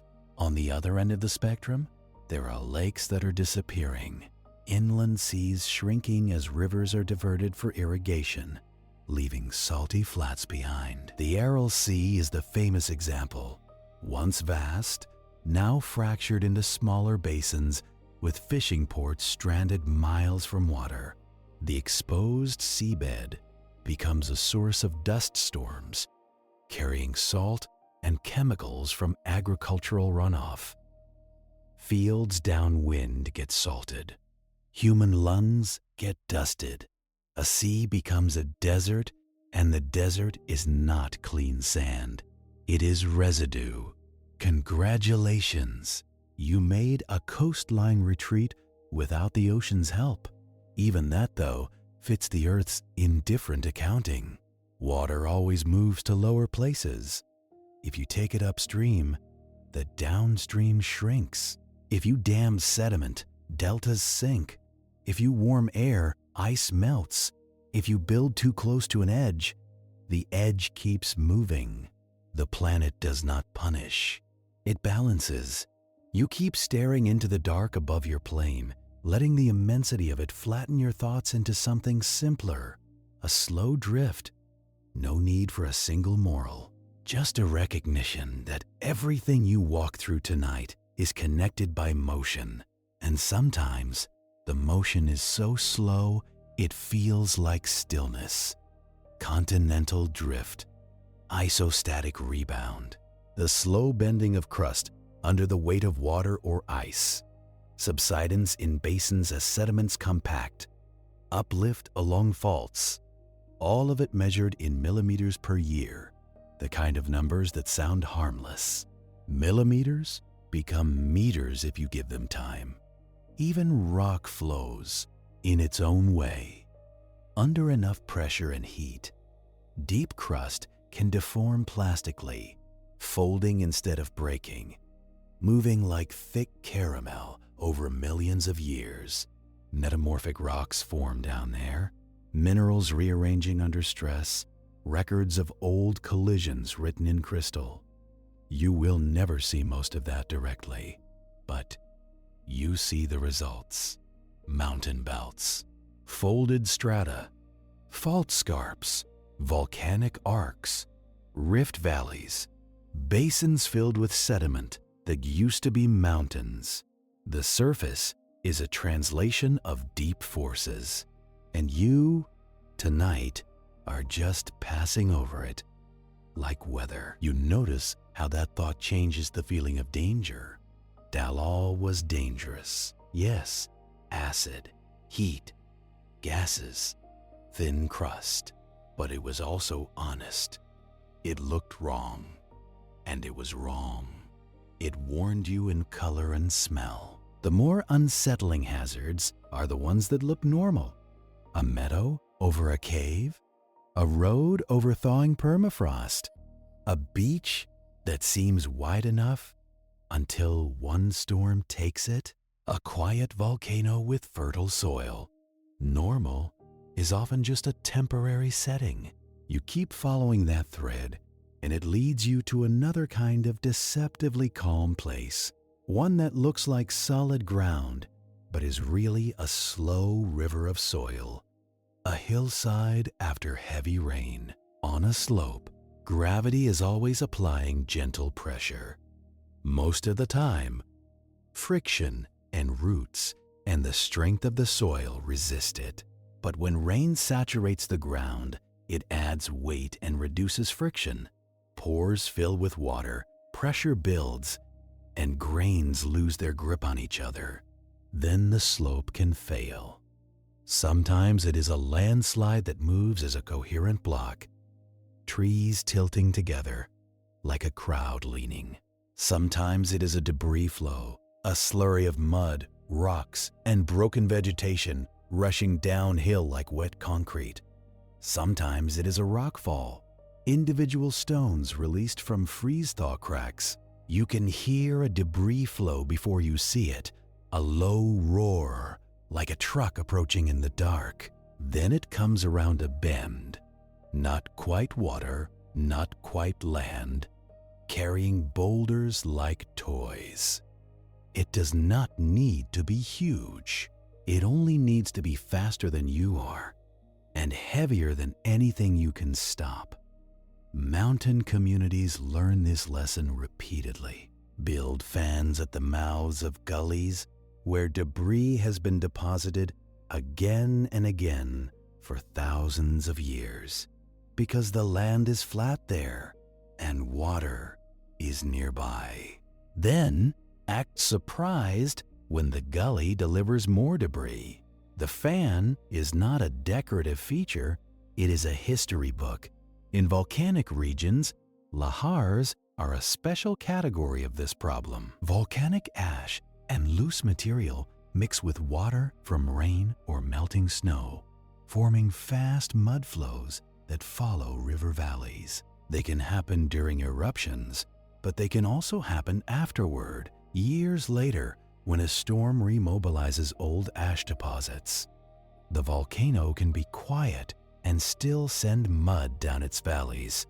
In glacial regions, a similar surprise exists. A lake dammed by ice or moraine can suddenly drain, releasing a flood called a jökulhlaup, an Icelandic word that sounds like a cough, because it is basically the land coughing up water.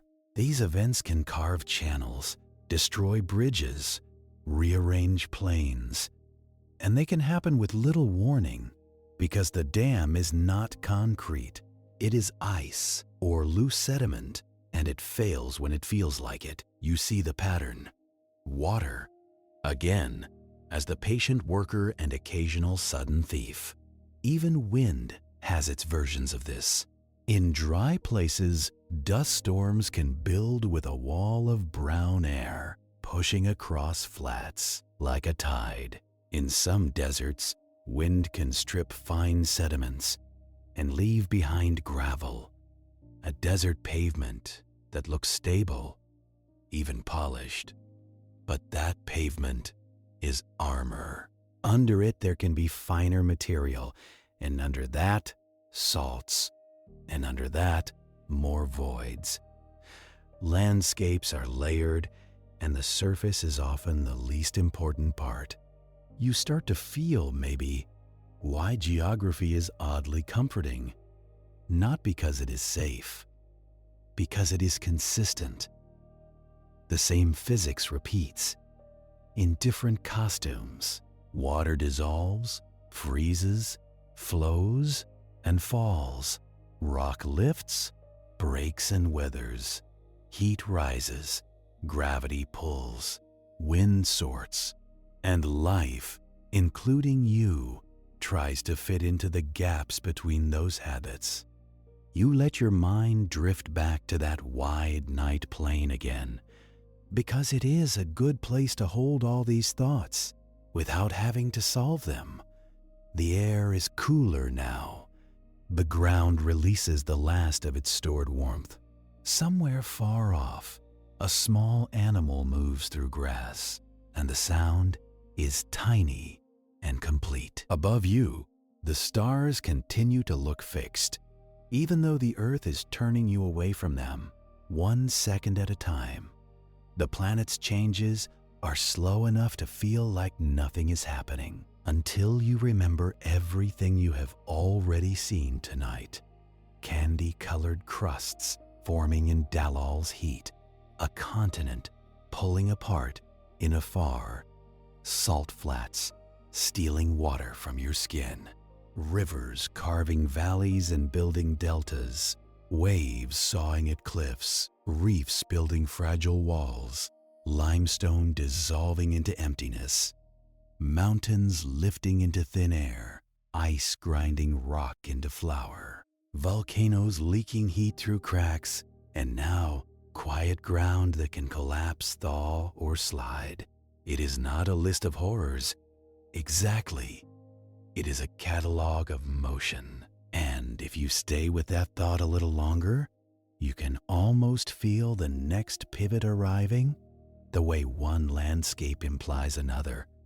Because where ground fails, it exposes layers. Where layers are exposed, you get cliffs.